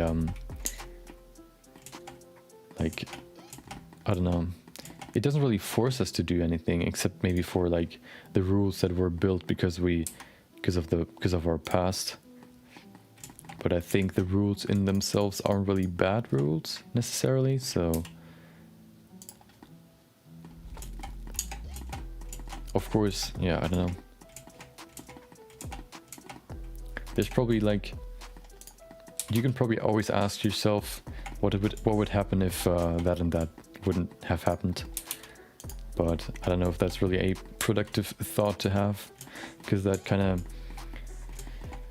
like, it's just a theory. You can't really change, or you can't really change your present with that thought. It's just like a theory experiment to think about what could have happened, and could have is never is never a word that leads you to a result.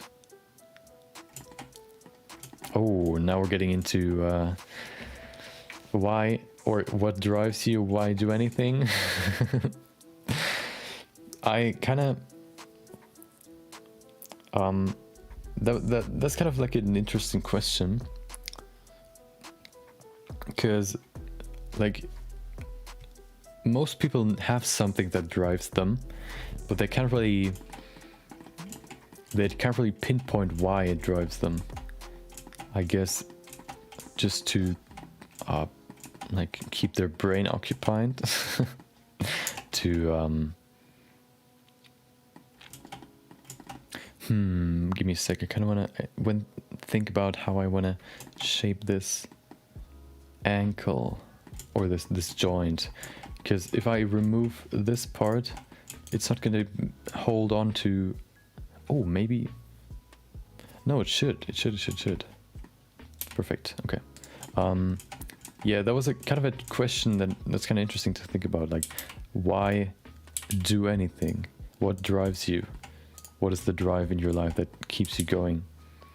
Which is kind of interesting to think about, because I don't know if there's really like an answer to it. It's more like that there is, and if you don't have that, I think it's more of a question that, or it's more the case that you don't know what drives you. So it's not like there's nothing that drives you. It's more that you haven't found what drives you.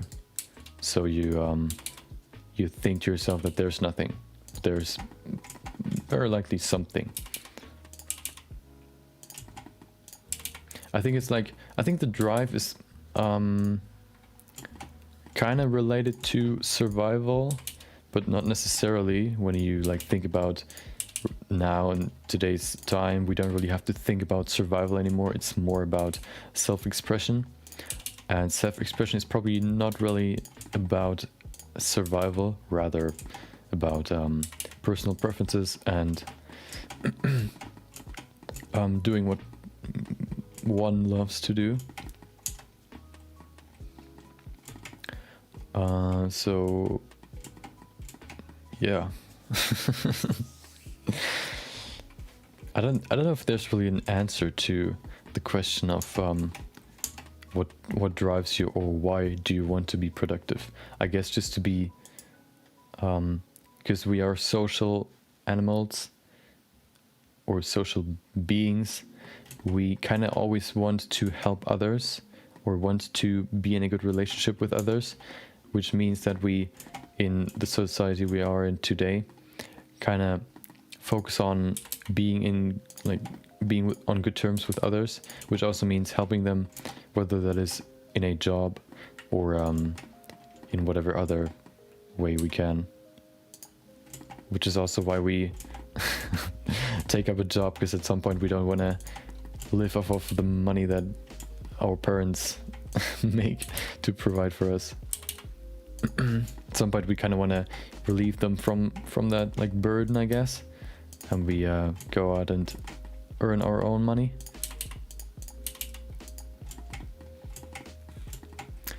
And some people have more like, they're more interested in doing that than others, which is kind of their drive. Some people are maybe more of a social animal than others, which lead them to leave the house maybe earlier because they kind of want to take off some stress from their parents.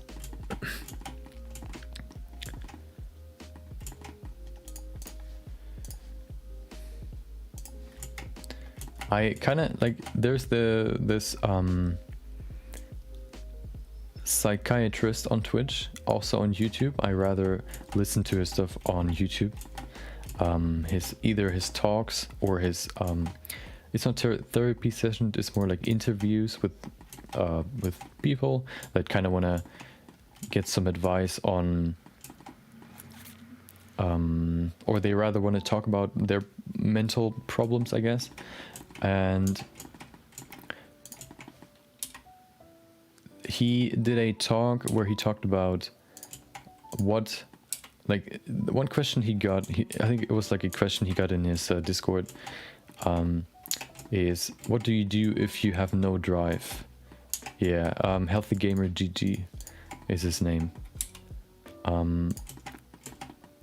He received that question and kind of wanted to talk about it. I can't really remember what his theory or thesis is, but I can't really remember what his conclusion was.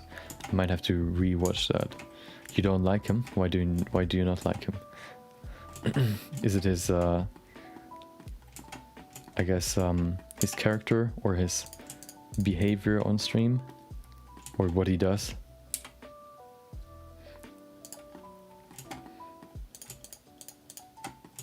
I think you're the first one that I hear from that they don't like him. That doesn't mean like you're the only one, but the first one. He's dominating. Do you mean in terms of when he talks with other people? Or in terms of, I don't know. Yeah, I don't know if he's the kind of person that is like super talkative. I think he is like if you're someone that likes to talk a lot, you're kind of like already trying to figure out what the other person might say, and if you hear them say stuff that kind of goes in that direction, you kind of start to always or jump ahead because you already know what they want to say, and you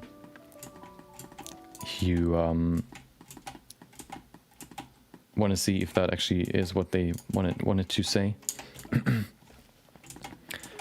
That's kind of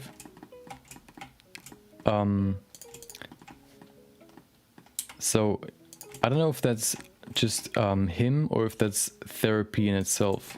If therapy just has like of course, because of all the research that has been done, you kind of have like you can kind of put people into groups when it comes to mental health. So people with the same kind of symptoms will probably have the same mental health problems, I guess.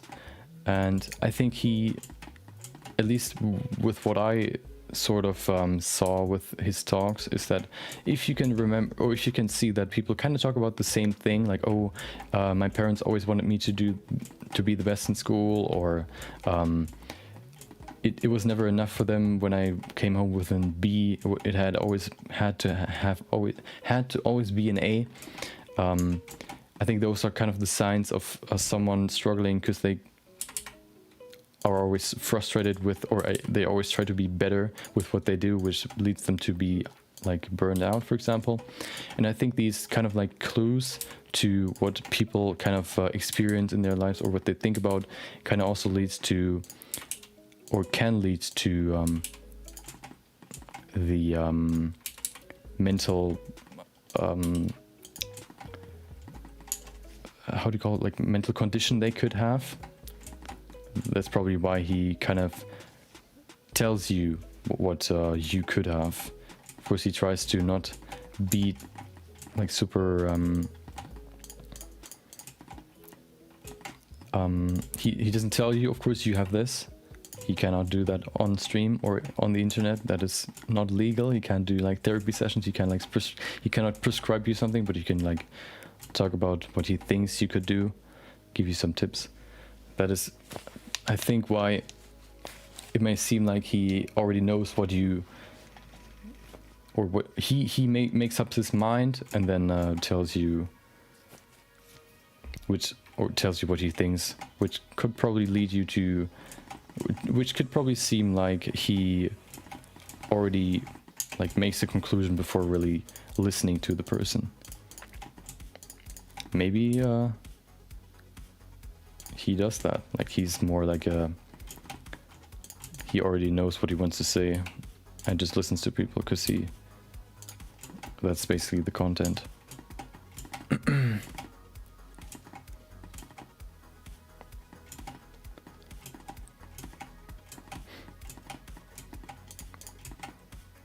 I think, yeah. Problem, okay, I kind of have to adjust the shape a little bit more. I have to pull these back a little bit, because it's like an oval, the ankle, so we have to spread out this curve right there a little bit more, so it fits right onto this ankle. Oh, hold on. There you go.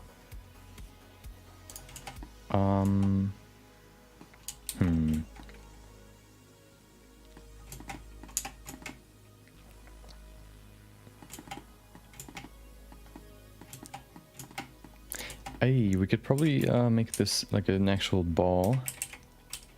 Oh. And then we could adjust the outer shape so it fits better on this ball. This way we don't have to adjust this upper arm, but we can adjust the forearm. But we can make it a little bit bigger. Yeah, okay.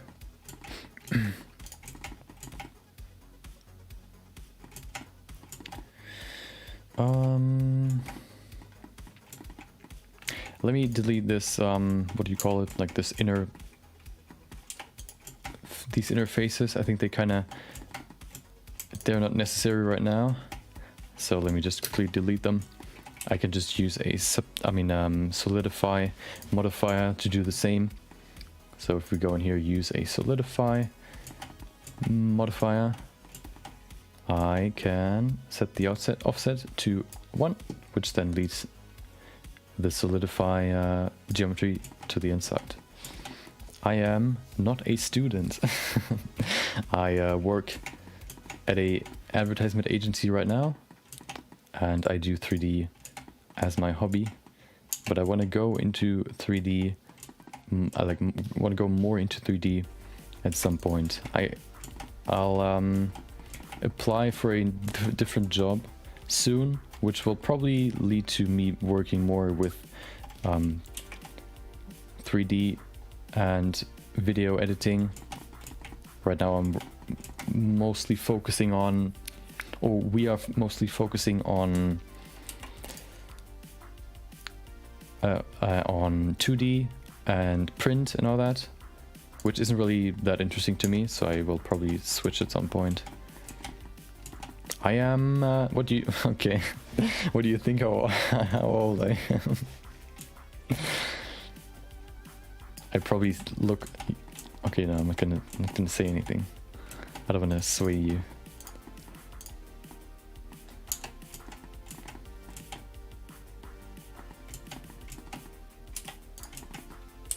Oh, oh no, I knew it.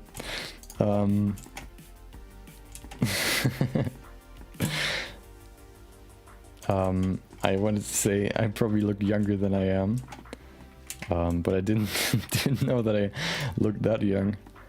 Probably because I have no hair, or at least I have some stubbles, but not really anything.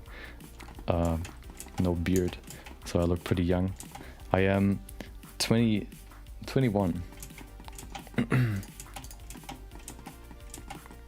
So I did my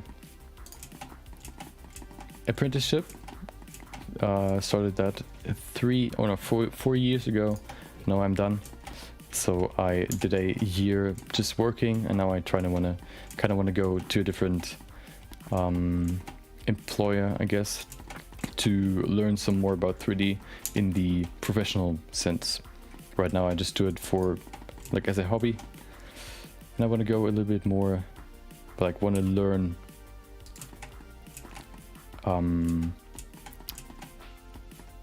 maybe a little bit more, especially like when it comes like, okay, hold on, I want to I want to use my 3D skills in my profession as well. Okay, so the base looks pretty good. We have some solid base. The ankle looks pretty good. Now we can go into some more fine detail. The shape looks pretty good. We could maybe work or start working on the hand, or we will rather more focus on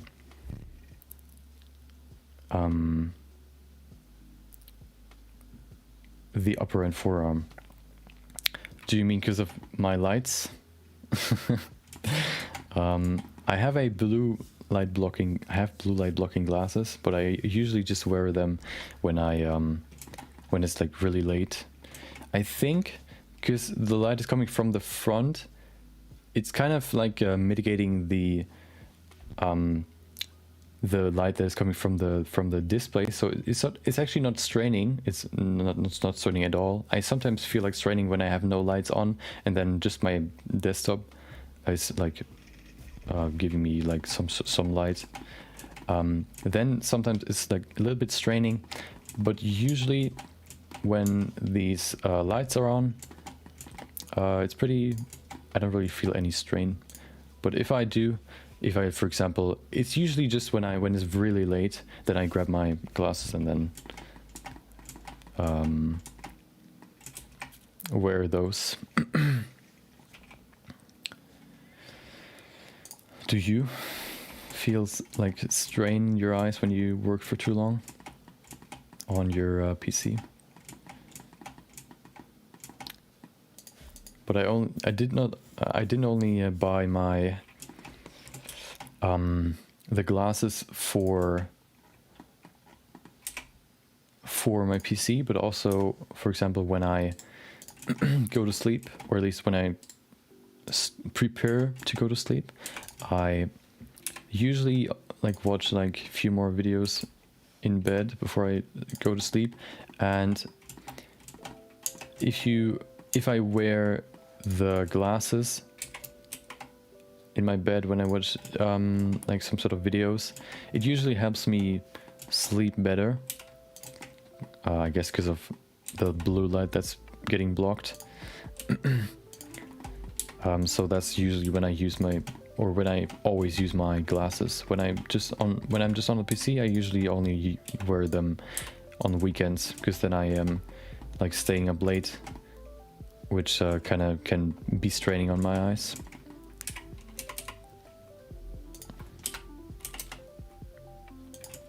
Okay. Oh, hold on. Oh, I have an idea. We could probably go in here, set the cursor into the sphere.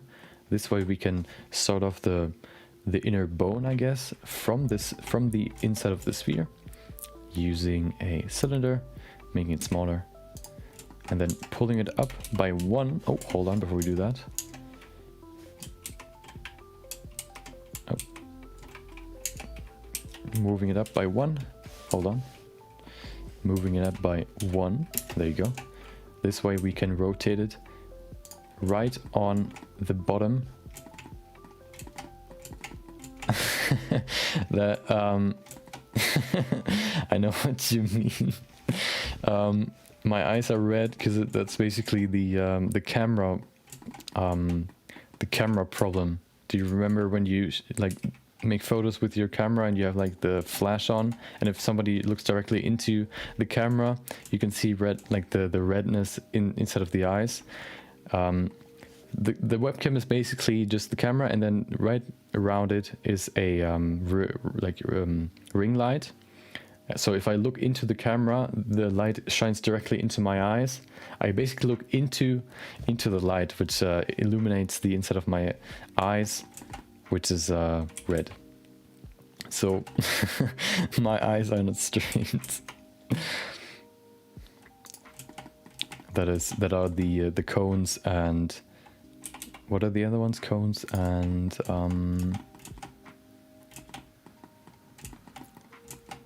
the other one. That's what you see. You can see straight through my eyes, or into the inside. Okay, that's the inner bone. Ooh, we should probably use 2 to be on. Oh, actually, no, let's use 1.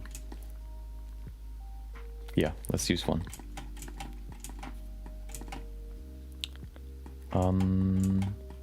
Okay. Should we make it thinner? We could probably make it thinner at the end. Let's do that. Okay. Maybe not super thin. Okay.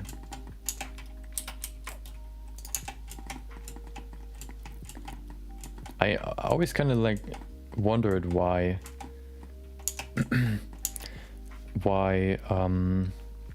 you see the red, or why your eyes like are red when you like make a photo and somebody looks straight into the camera. But then at some point I kind of looked it up, and then I realized, oh, the inside of your eye is red. Which is kind of annoying, because it looks kind of weird if I look straight into the camera, or even like slightly in the direction. But I don't think I can like fix that somehow. I don't think there's like some sort of chroma key I can apply, like chroma key or chroma out every red. Every red color would probably not be a good idea.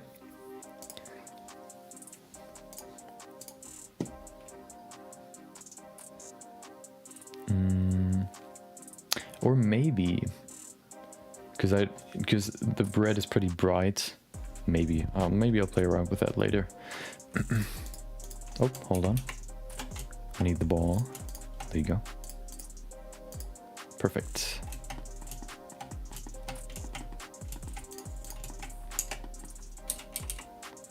Okay, we have the bone. Let me hide the hand. Oh, there you go. Perfect. Okay, perfect. That is the inner working of the bone. Maybe we can make it wider on this side, so it fills up more space, more room, whatever. There you go. Perfect. Okay. See, we're getting more and more detail in here. We should probably make this, so if we apply this solidify modifier, we will probably make this side a little bit thinner, but we're not there yet. We're still in the rough phase. Where's my hand? That's the hand. Okay. I think what I'm gonna do first is I'm gonna start sketch out the hand as well before I go into more detail with the upper and lower arm. I mean forearm. So what I want to do for this one is I want to use a for this one I want to use an oval ball, or like an elongated sphere, because the hand can only partially rotate in this direction, and it can like rotate way further up and down to the side, just very, very limited, up and down, way further. So we will use a UV sphere. It's too big, of course. Yep. That is why my eyes look so red. I wonder if... Hold on, let me see if that... I want to see what that looks like. I'll be back in a second.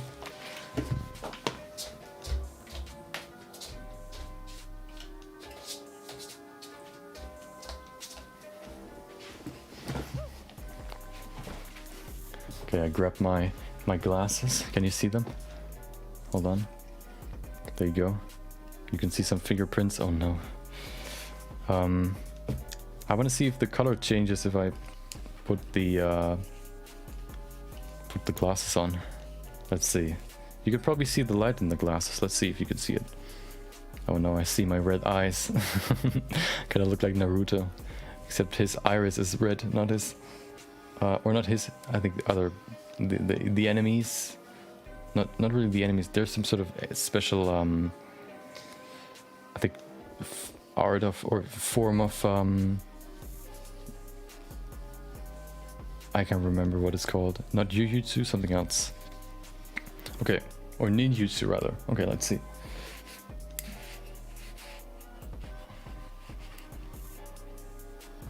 Okay, it's still red. Okay, whatever. Doesn't work. Oh, sorry. Yep. Doesn't work. Still red, unfortunately. Wait, let me see if I can apply a chroma key, but I don't think I can really grab. Let's see. Camera, webcam. There you go. Let's apply a filter. Let's see.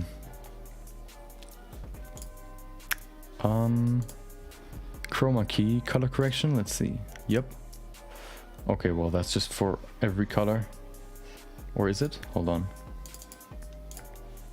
Let's choose bright red. There you go. Oh, okay. That doesn't work. Hold on. Nope. Let's see.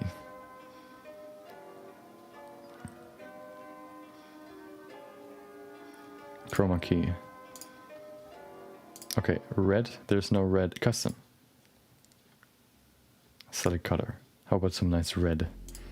Oh, okay, well, I don't know if that's the right, but hey, I can see through. You can see through me now. You can see my layers. Oh, we're getting there. Well, the problem is my eyes are kind of like the same color as my lips, so I would chroma key my lips as well.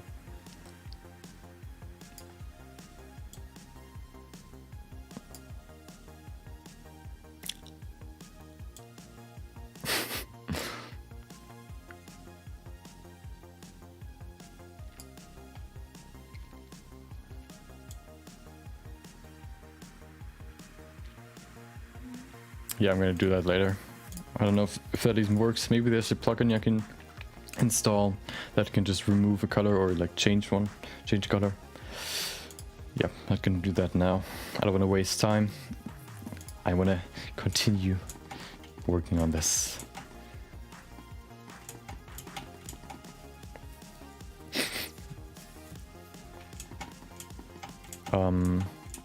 Yeah, I mean the only filter I have applied right now for the webcam is a lookup table just to bring in some more contrast. Like there's nothing else applied. Okay, so where's my sphere? There it is. Okay. Are you a no filter fan? Seeing the raw reality.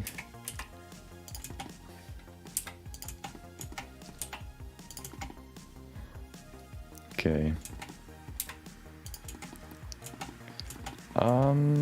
Looks pretty good. Let me hide the hand so I can fit it right onto the arm, and then we should probably also keep in mind that the hand has to rotate not only like this and like this, but also a little bit like this.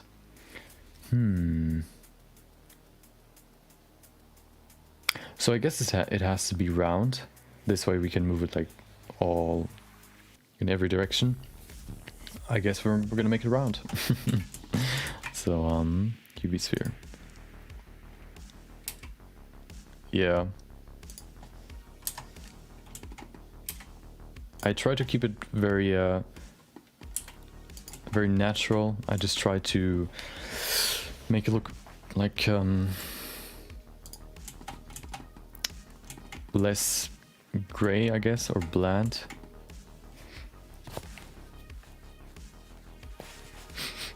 Filters, usually if you look at Instagram, filters are used more for like because it looks cool. It doesn't really like serve a purpose. They could, but usually they don't. They're just applied because they look cool for the people that should like make the image, or like whatever, aren't really into color correction, or what is it? Not, is it color correction? I think so. Okay, we should use the ball. Should we make the ball bigger? Is that's the question? Maybe a little bit. Yeah.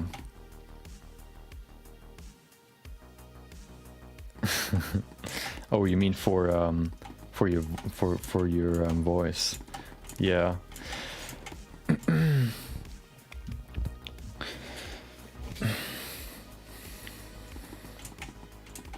That's all, like I think it's usually if you hear someone or hear like someone in their stream that has like this super dampened and deep or bassy voice, I think that sounds even worse than just a very clear natural sounding voice. I don't know, I don't really like adding more bass to your voice than which is already there, because it sounds just I think you can hear that. You can hear when it's like artificial bass added to the already existing one. Oh, hello.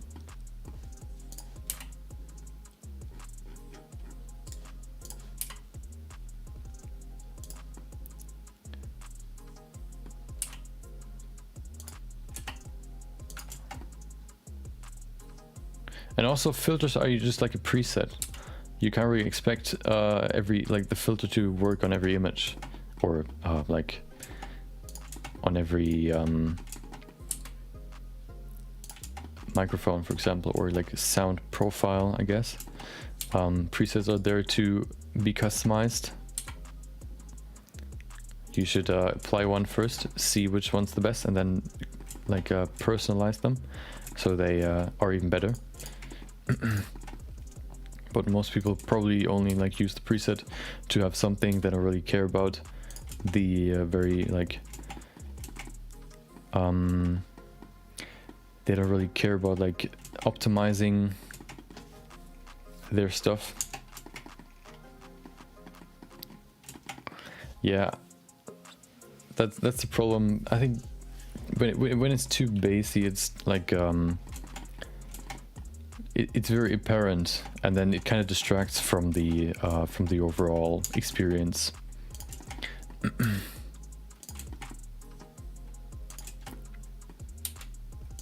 Okay, that looks pretty good, I think. We could probably make the ball even bigger now. Like this, maybe. The ball will probably be stationary.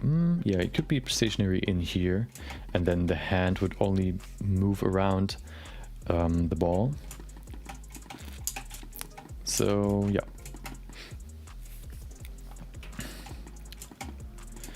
let's see.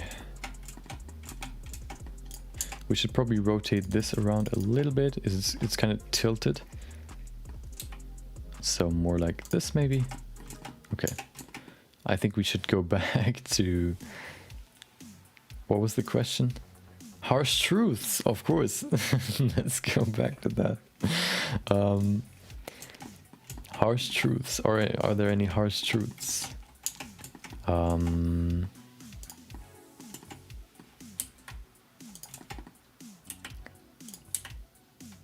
Yeah, you mentioned like being a slave to, I guess, to the past. I can't really like think of any other harsh truth one could have, or everybody could have. Maybe let me just quickly Google harsh truths. Harsh truths about life. There you go. You can't control a lot of things, but you can control... Okay, hold on.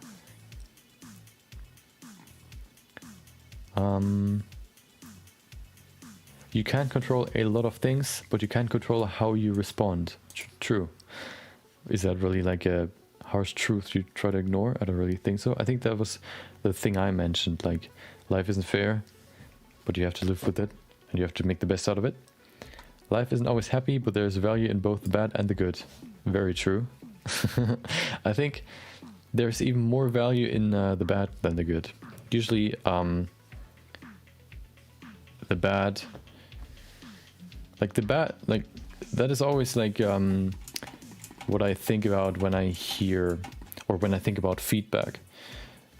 Good feedback, first of all, like has less, or overall has less value than bad or like I guess critical feedback, just because mistakes teach you what you can do better next time. Praise does nothing for you. It just tells you that you did good, but there's probably always something you can learn, which means praise doesn't really help you in any way, shape or form, except for maybe increases your ego, or maybe like maybe not increase, but like makes you feel good in the moment. That's also why like harsh feedback sticks, or like stays in your mind that much better, because the body responds to that way more. Like you try to avoid getting bad feedback, because it's kind of like a survival response.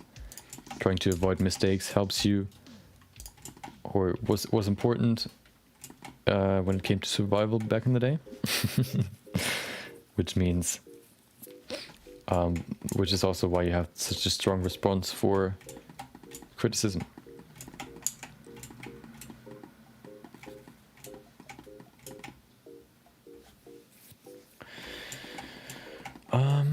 Okay, let's work on the hand. Let's make the base for the hand first, and then we can go into more in the fingers. The hand will probably be pretty detailed, because the hand is very detailed in itself. The shape is pretty simple, but we can really add a lot of detail without changing the overall silhouette, which is kind of my goal, trying to keep the silhouette as natural as possible, and then adding more mechanic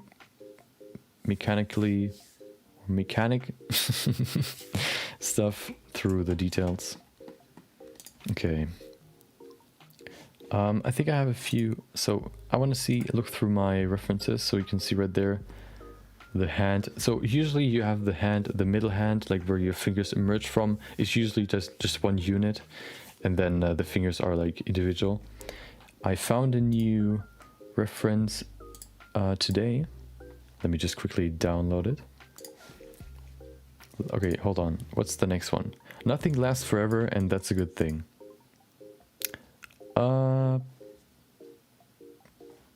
Whatever the situation or emotion, there's a great freedom when you can learn to let go. Make the experience a part of who you are becoming, and move on. Being an adult, we don't need other people to have a good life.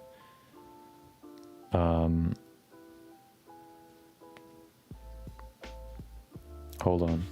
Let me think about that. I mean, it's probably advantageous for us to try to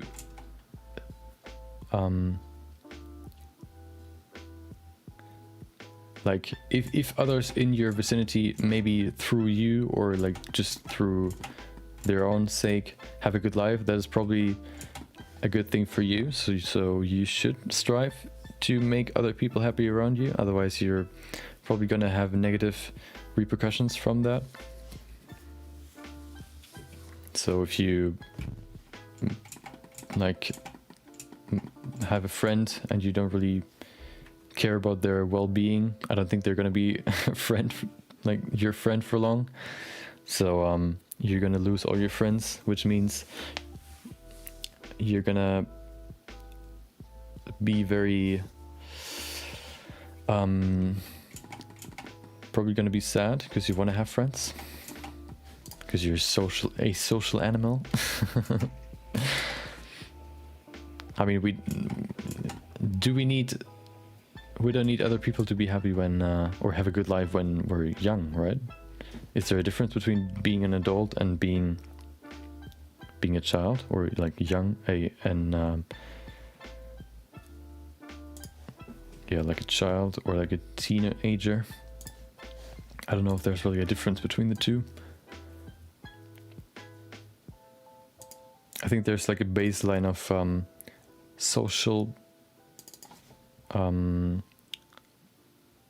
like a baseline of social how could you call this, of social value you should spread to others, so they kind of want to be around you, or at least not get rid of you. Hold on, I wanted to download my new reference.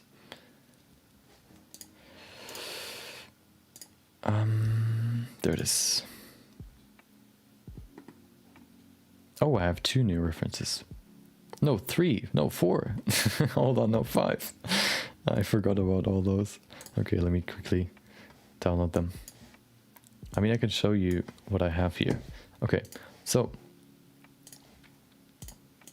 that's the first one. Kind of like I have multiple.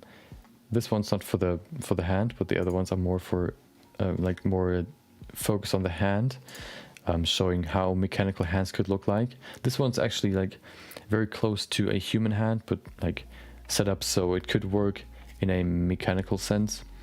What I really like is the end, like the rubber pads at the end, so you can actually grab something and it doesn't just slide off your fingers.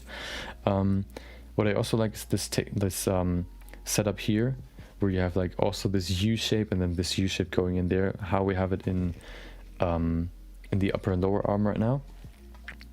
There's another one. No, that's for the hips. This one is really like a good example for putting in.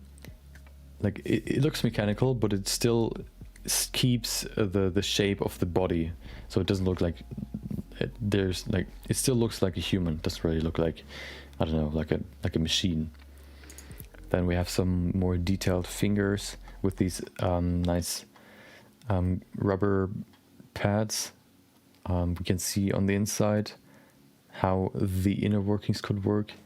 We also have a hand that is more elegant, I guess, and more like very geometrical. And we have also this one. Just a few more different examples how you can shape a hand with it still looking like a hand, but also looking very mechanically. So let me just quickly download them, and then we can keep going.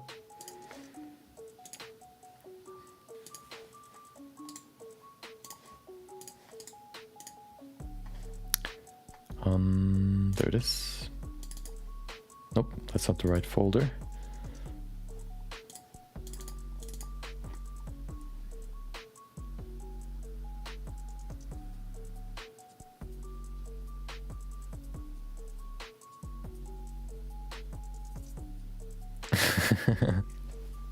Hold on, let me save my images, and then I'm gonna read your message, or I'm gonna think about it.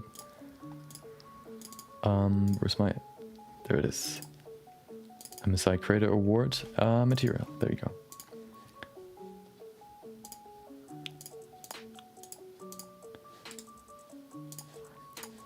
I'm gonna do it as quick as possible.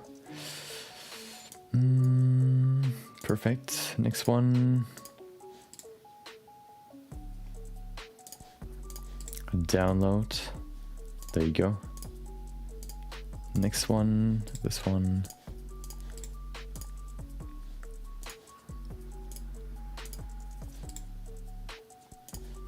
Okay. Let's see.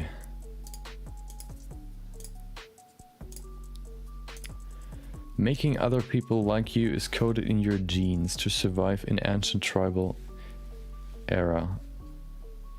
We practically don't need that in modern society. I mean, if you think about survival, that is probably the case. But I think for mental health, so I guess if you could remove the gene that kind of wants you to be social, then I guess you wouldn't need to like, you wouldn't need to have others have a good life. But because you have the gene, you kind of, otherwise, like if you like, because you have the gene, you would feel bad to not have any social life. If you don't have the gene, you don't care about social life, which means you don't need others to be happy.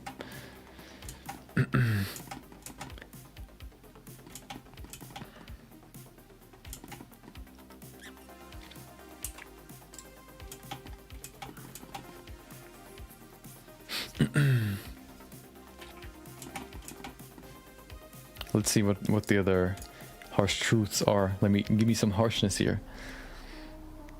We can do our best and still fail, and that's not our fault. True, life isn't fair. Who would have guessed? As a leader, we have a tendency to be hard on ourselves, but when you let go of perfectionism, you can accept that you did your best. Whatever the outcome, hope for the best and accept great things, and if that doesn't happen, let go. Oh, that's what I talked about, I think on Monday. Perfectionism, and how it's like a double-edged sword. Perfectionism can be good in some aspects, but it can also be very bad in other aspects. I think you should, like, if you're very perfectionistic or have a perfectionistic mind, you should recognize that and then kind of shut it, maybe not shut it off, but tame it so that you still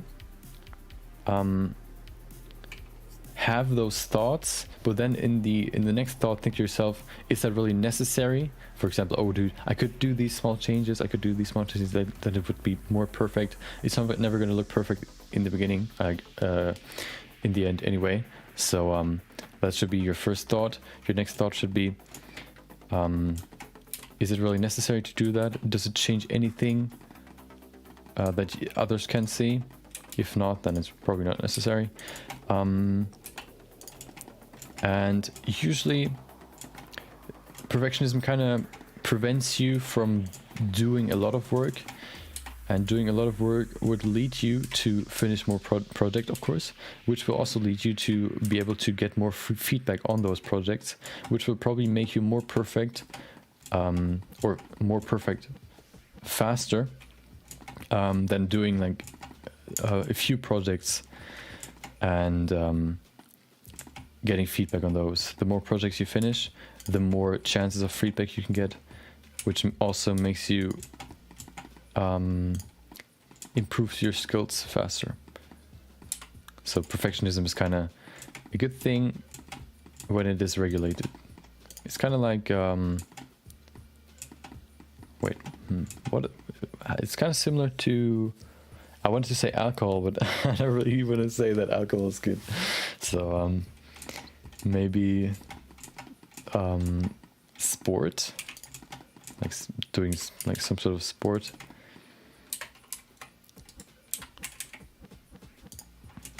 If you do enough, you'll be fit. If you do too much, you're probably gonna exhaust yourself, which isn't really a good thing. Who would have guessed?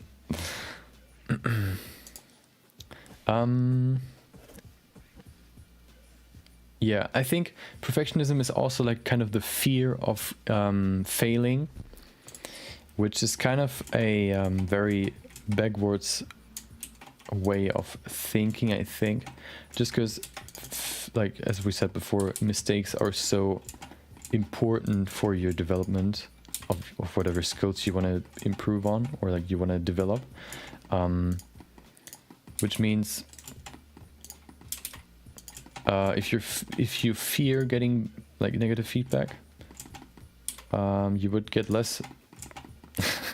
You would improve slower.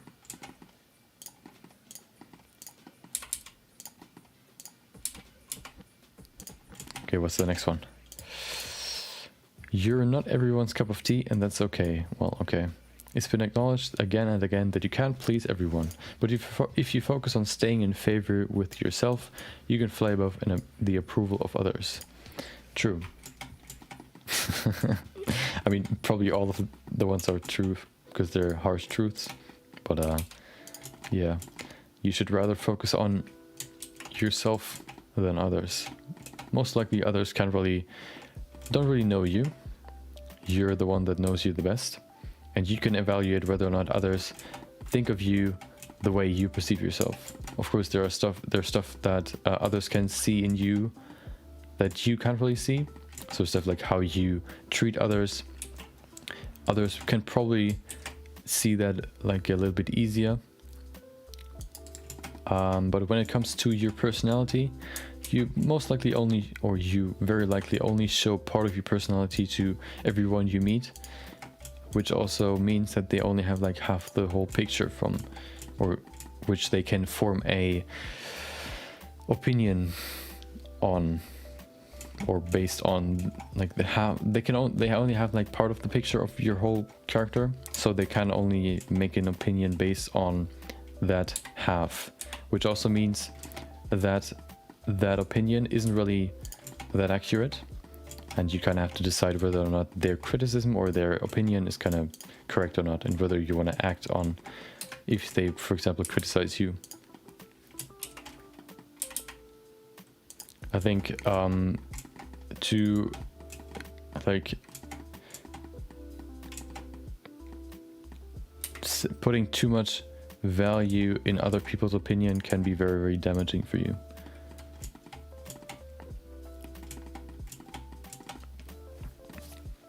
And also focusing on others more than yourself can be very damaging. So don't do that.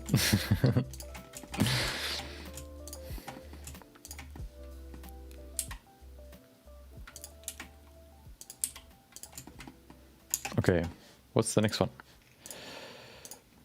The past is gone, but you can build a great future on its foundation. We're all inclined to spend time analyzing the past. It's valuable up to a point, but beyond that, it's just a recipe for paralysis. Hold on to what you have learned, let go of any pain, and move forward into the present. And from there, the future. Yup. True, who would have guessed? The past is only there to learn from.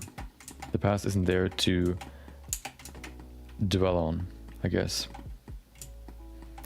There's no reason for you to think what you could have done. There's only value in thinking what you could do better next time.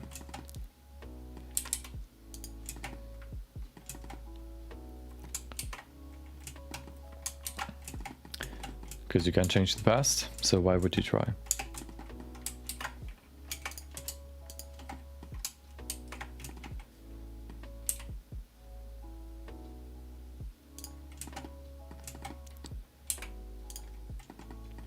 Okay, I think this has to be wider, so let's make this wider. That's a good idea. If you want to make something wider, just make it wider.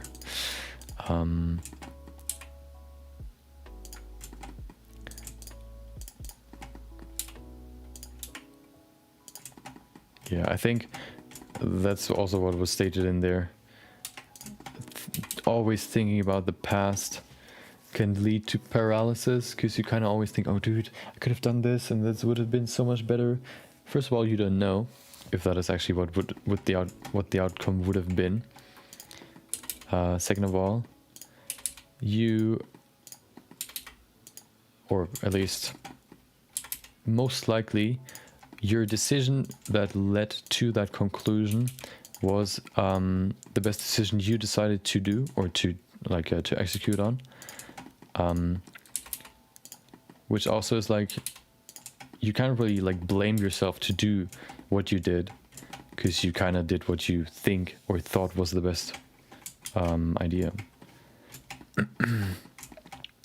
So what I think about, like, you can only, like, it's similar to finishing projects.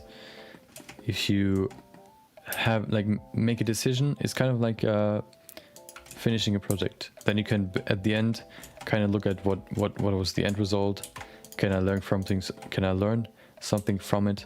Basically getting feedback through the result that leads, or that results in your decision. And this way, I think it's better to live that way rather than yeah, thinking about would have, should have, could have.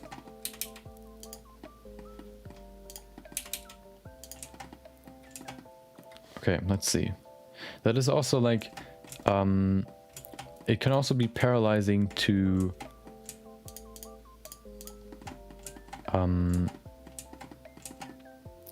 think about what could happen in the future.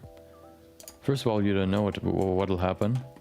You'll only know if you do. I mean, there's also something happening if you don't, but you can never not make a decision. You can either do something, or you can either do nothing. Both will have results, and if you want to pursue a different, like a certain goal, it's probably better to do rather than not do. Or at least not doing is not, it's not actually not doing, it's just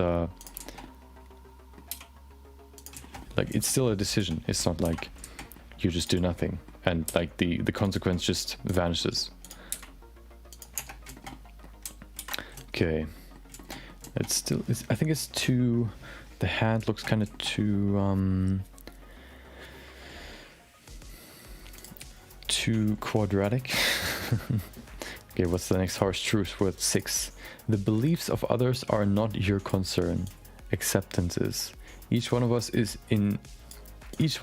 unique in our own way, and that is what makes us what makes this world fantastic. What is right for me may be wrong for you. All we can do is let go of judgment and accept one another for who we are.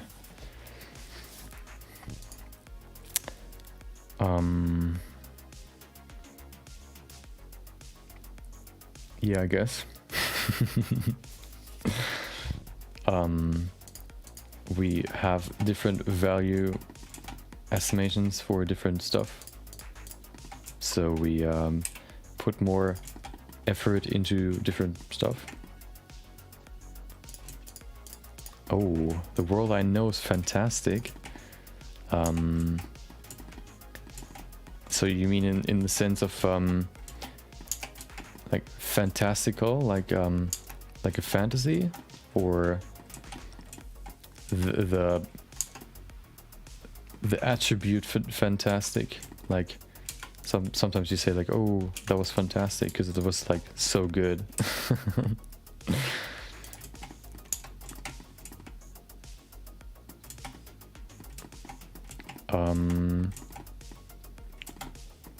I think we're living in the best state the world was ever in. So I guess I like the world how it is now. I think there was never a time before that I rather would have lived in. So I would say I like the world as it is right now. It probably could be better, but I mean, the only way to make it better is to act.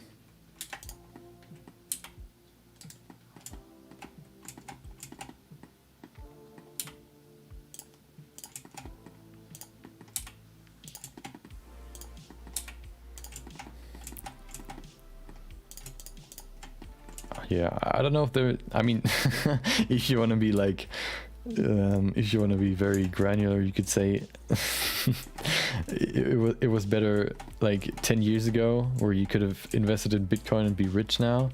But even then, like,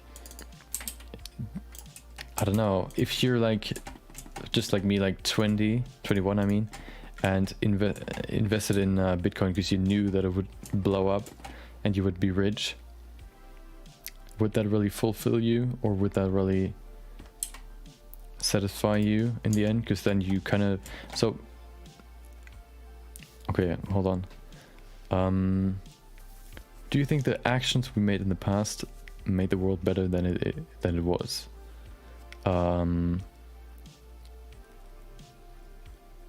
If I guess if I think we're in the best state the world was ever in, then I would say the actions we made led to the best world we had so far. Of course, it can still be better, but I think the actions led to the current state of the world.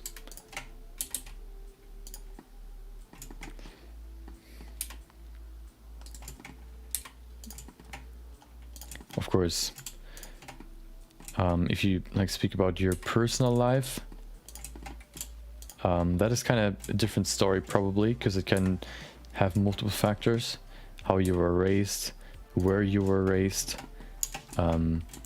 your decisions, of course, play a big part in what your, for example, how your childhood looked like, or how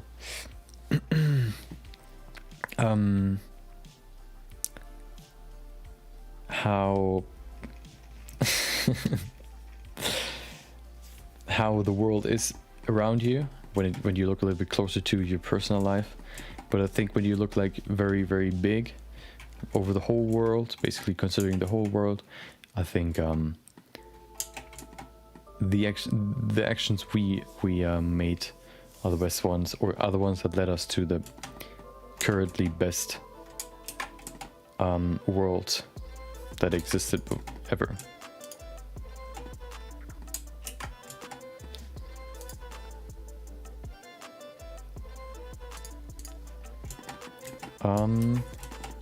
I think global warming is one of those topics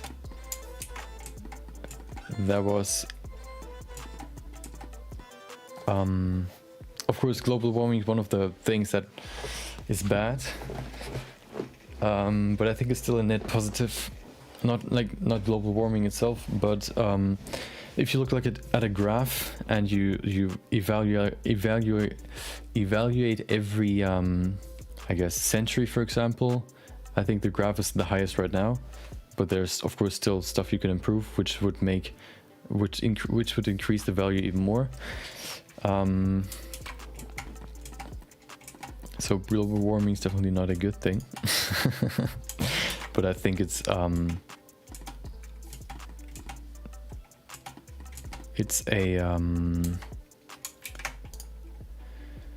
a flaw we can still fix, or at least minimize, hopefully.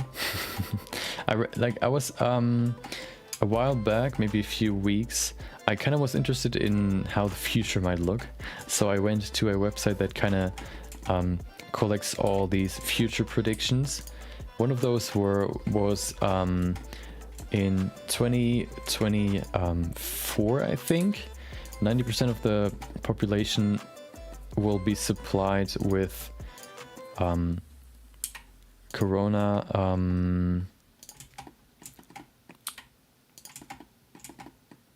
dude, why do I always forget that name? Hold on.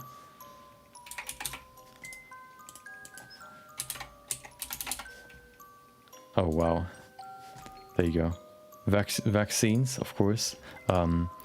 So in 2024, everybody, or basically everyone, 90% should be able to get the vaccine. And then in 2060, the prediction was so that we basically would have these underground, I guess, like reverse skyscrapers, ground scrapers, I guess, underground scrapers. Basically skyscrapers that go in the ground like with like trees and all that, like an ecosystem down there, which would protect us from the sun rays, which then would be like so strong that they are more damaging than they are right now. And to protect us from them, we would build these shelters under in the ground. So the prediction of I guess as it's stated in there would be that we would just run away from our problems, I guess, or we couldn't fix them fast enough. I recently, or like I remember seeing a video titled something like, can we still solve or like fix or yeah, basically fix the global warming problem. I can't remember what the end result was. I haven't watched it, so of course I can't remember. But I think it's still possible. But I think it requires a lot of effort or a lot of change.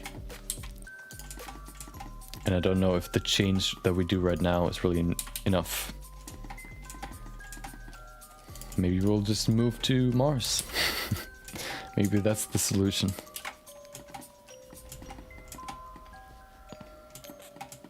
But yeah, global warming is like it's similar to if you look at a person. You may say, "Oh, this dude is like my favorite person," but they most likely still have like some flaw that they that you don't like. But that doesn't mean that they are your most favorite person, or maybe even most favorite game, whatever. There most likely is always something you don't like, but it's probably less than what you actually like about whatever.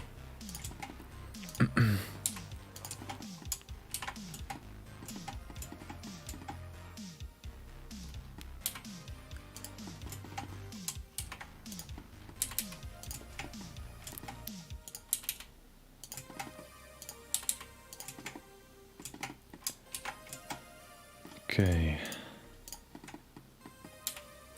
So I'm gonna include the thumb into the first hand unit. The thumb kind of moves, as you can see right there, but I think if we detail it in a certain way, we can kind of simulate that. So we could, for example, say this part right there, this what I built right now is more like a rubbery I guess surface. So underneath that would be the machinery that would move the fingers, which would be flexible, of course. This rubber stuff. This way we can make the hand region a single unit, and then we can put some mechanical parts on top to make it look more like a machine or mechanical. Yeah, I think that'll look better than actually separating the thumb from the the back of the hand and the middle of the hand, whatever. Is there a name for it? I have this sheet right there. Sheet. Nope, there's no name. At least not in here.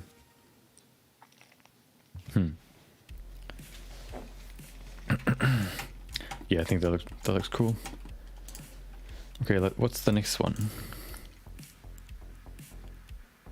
The contest ends, or the submission deadline is on the 31st of next month. So we still have some time.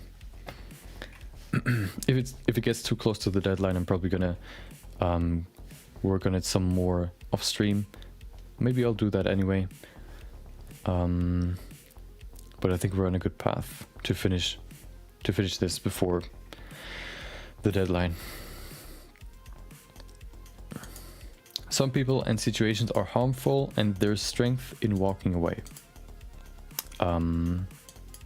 Once in a while, you encounter a person or situation that's just wasting your time, sucking precious resources and energy from your life. It may not be your place to judge, but that doesn't mean you have to allow toxicity to hold you back. Just leave it behind you. Yeah. Focusing on yourself first. and then focusing on the others next. Probably the best way to live. If you feel good, then you can spread that to others, and you probably want to as well.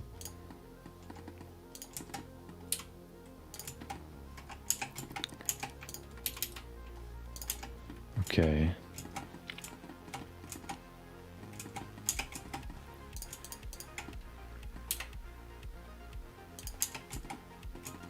So we could, for example, now put in some harsh edges, for example, back here, but I kind of want to avoid that for now.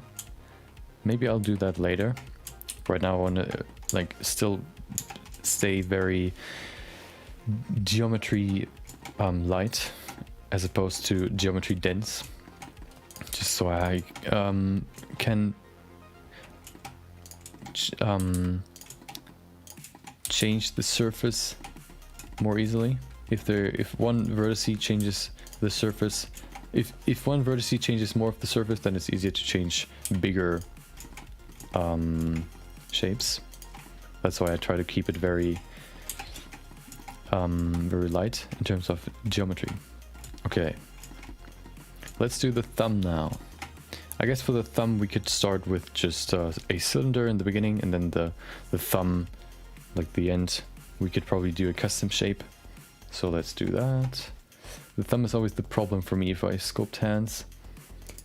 The thumb is always like, it has a certain rotation. If you look at it, it's not the same rotation as the other fingers are, which makes it kind of hard to actually get right. Like, I don't know, at least for me, it's kind of hard to get it right.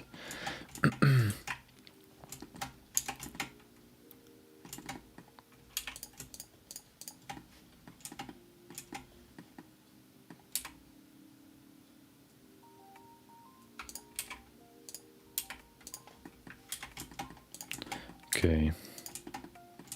Oh, yeah, true. Let me drink some water. Usually when I'm concentrated, I kind of forget drinking water.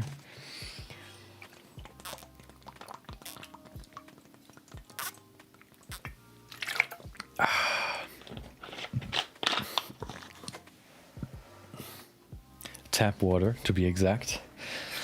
Who needs, who really needs to buy water? I live in a country that has good tap water, so why would I buy any other water?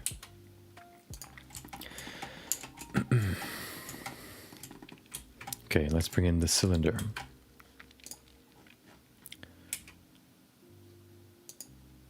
I drank before. It hasn't been 3 hours, has it? Hold on. Nope. Oh well, yeah. To be exact, 2 hours, 59 minutes and 18 seconds. Okay, I'm not that crazy. I drank in the beginning, but then I kind of forgot about it.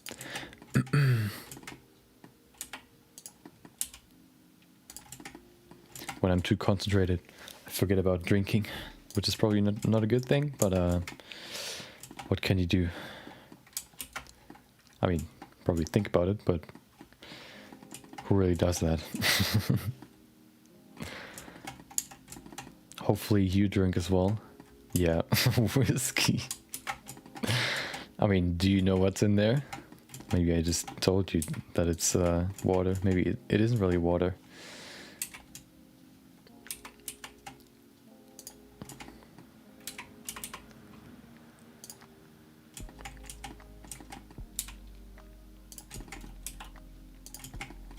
Maybe it's hard liquor. Okay, that's the first cylinder. Could probably be a little bit thinner on this side, like this. Okay, that's the first one. For still blocking out only, not really going into too much detail. For the second one,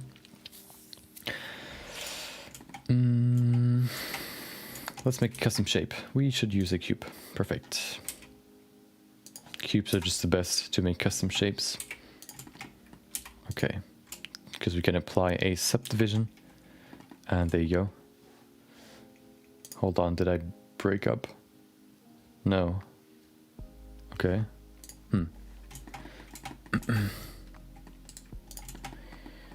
Okay, let's see. So let's make the shape first and then we can adjust it or pose it. What's the next? Truth. Deceit and games don't fuel careers. Trust is the key. Business is built on relationships, and like partnerships, marriages, or friendships, trust and authenticity are the key components. Yep. That is also like the thing that I don't really get. I kind of get how people get into the situation of kind of always having to play a character. But that sounds so exhausting. Like you cannot keep up your character. There will always be a slip up. So most of the time people just keep their character or their person, like their lie, I guess, alive. Okay, hold on. Do you want to hear the question or the truth again?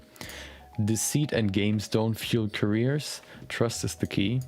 Business is built on relationships, and like partnerships, marriages, or friendships, trust and authenticity are the key components. So the best relationships are those with trust, which is true. Trust is very important. If you can't trust someone,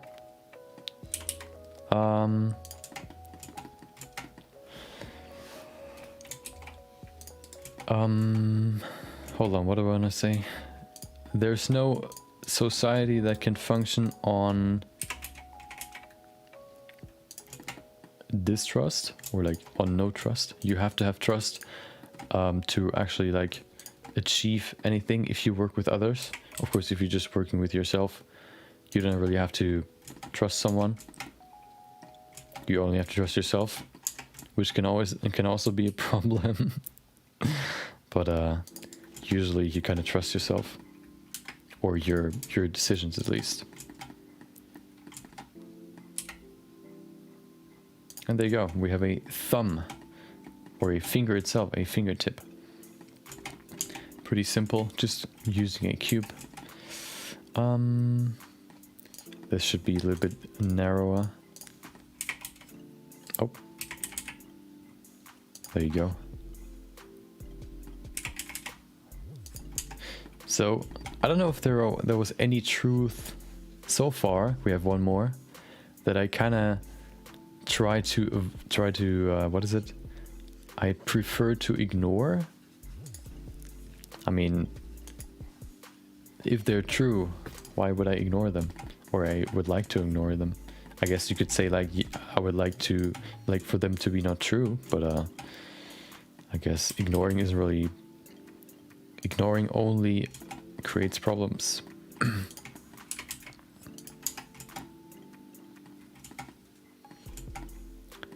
So why would you ignore?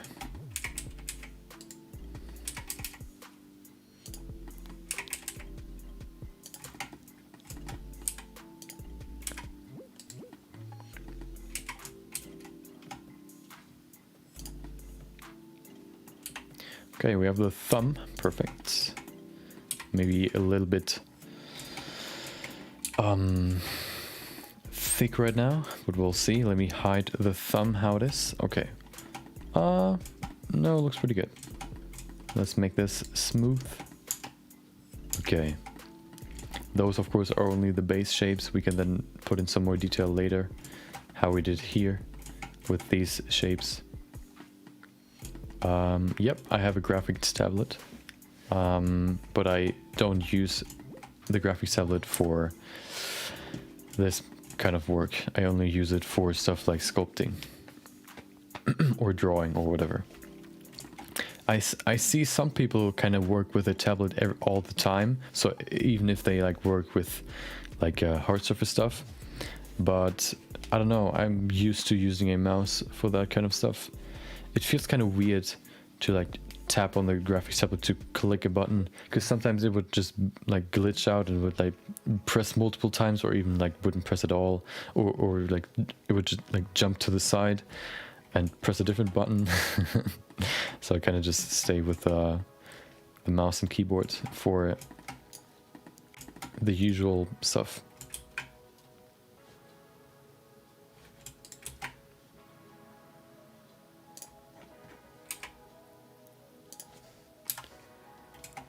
Okay.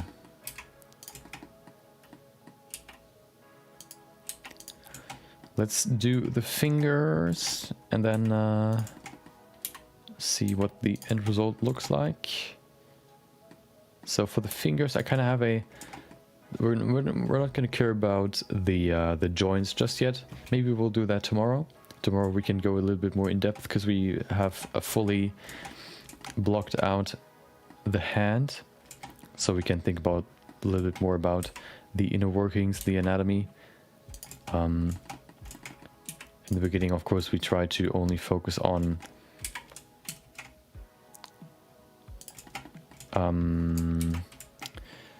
the shapes, the big shapes.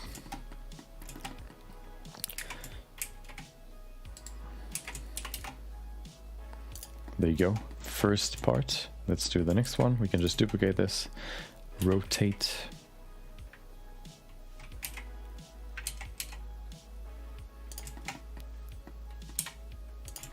Move it into place, make it thinner. Yeah, so I don't really think there's a truth that is ever where it ever makes sense to ignore it. So let's answer the question after 2 hours. There's no harsh truth that I prefer to ignore, but there's one more that we haven't read yet.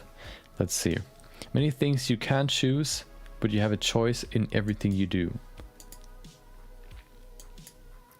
Many things you can't choose, but you have a choice in everything you do. You can make excuses, blame others, embrace the toxic and wrong, or you can follow a brighter path. It's up to you. When you let go of the bad idea of... No, hold on. When you let go of the bad ideas in your life, it's not about weakness. It's about realizing that you are important enough to choose well and strong enough to let go of the things that may be holding you back.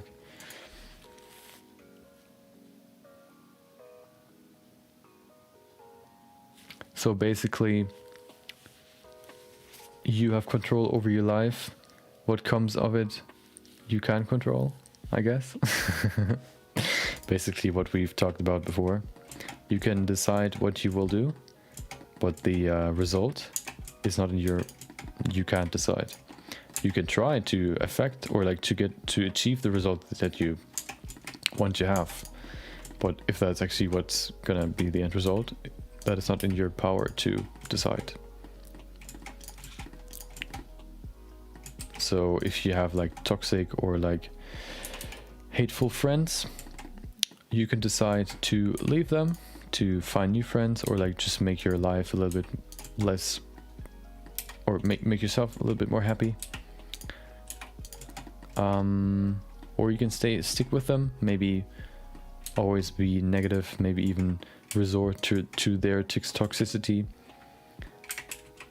and be toxic yourself. Although in the beginning you didn't want that, maybe. It's all your decision. What comes out of it, or what the end result is solely based on your decision. And the only thing you can do to avoid bad outcomes is to make a decision, to act.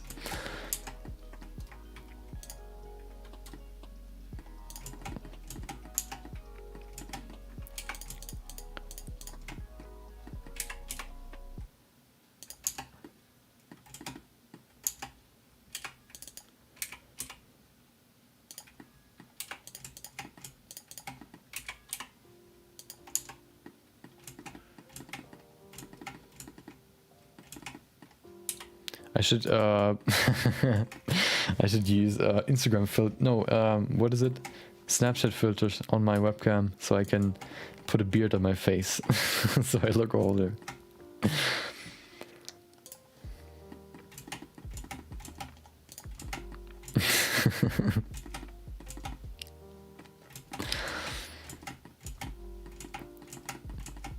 Or like a long hair, or what else? You know, the new thing is VTubers, but what about males using a female filter to appear as if they are female? That is new level, next level. That's gonna be the future. Wait, what? You can put a... Oh, sorry. You can put a heart and become catted? Hold on. Or, oh, hold on. Oh, wait, is that a... Are those glasses? You can put a... You can put glasses on and become cool?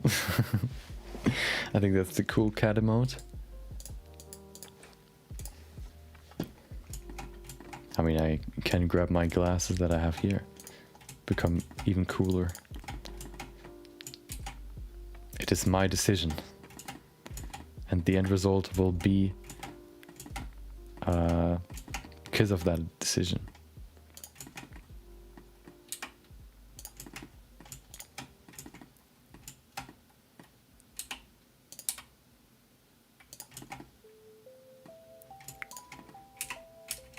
Oh. Nope.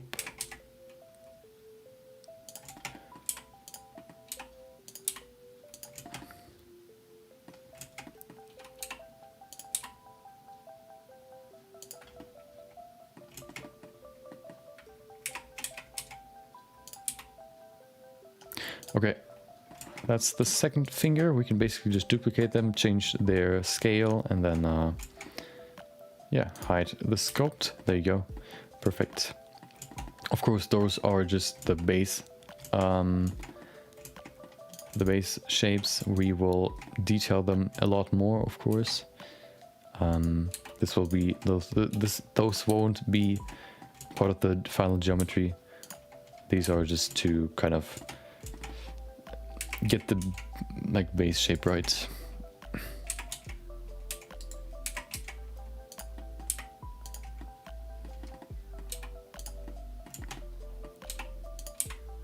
Okay.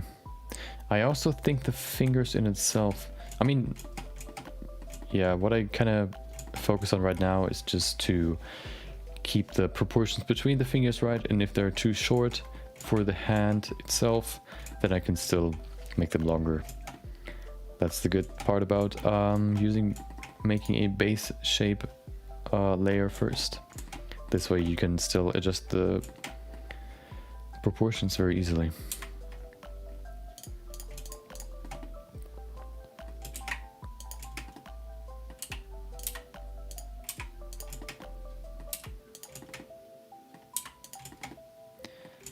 I think I have a fun idea that we're gonna do next week. Next week we there's this shape or this object that has only one stable side it can stand on. It basically has two, so usually every object has 4 or more stable surfaces. So for example, a cube has 6, right? Hold on. 1, 2, 3, 4, 5, 6. A sphere has infinite because it's just round. But that one, like I think it's called like the gum bug. It's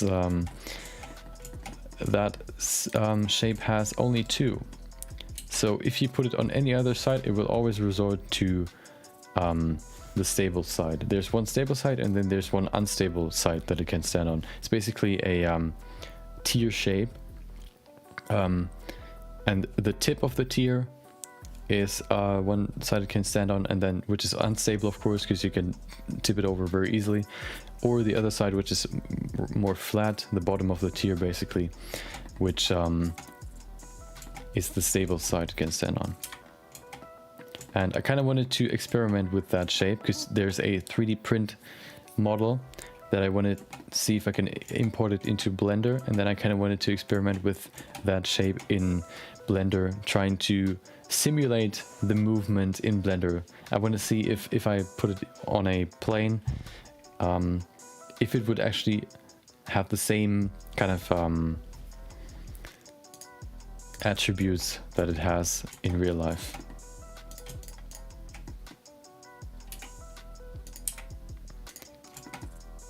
Or if it would like just sit still on any of the surfaces.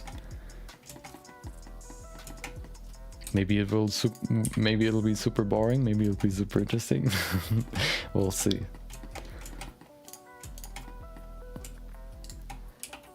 Okay, that's the hand. Maybe the pinky's a little bit too long. Make it a little bit shorter.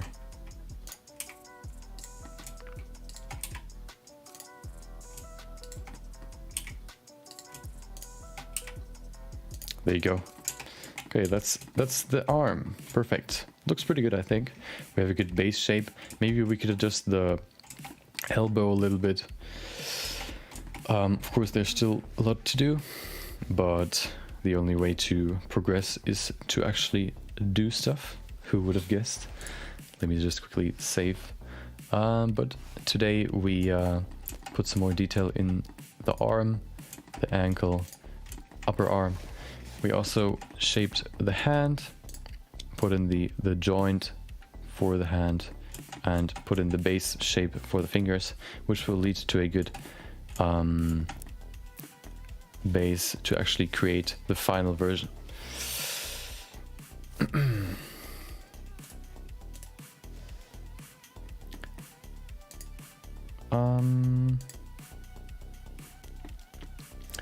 Yep. I think I'm gonna call it there. It was very productive. Hopefully, I think I was a little bit faster today than I was yesterday. I think yesterday I kind of rambled a little bit more and didn't really focus on progressing. I don't want to waste my time here, especially if we have a deadline, which of course is still like I don't know, 50 days off or like away, but still. I want to make this look as good as possible, so I don't want to waste time. And the visual aspect wouldn't be very interesting if there wasn't like a lot to see. Yeah, hopefully you enjoyed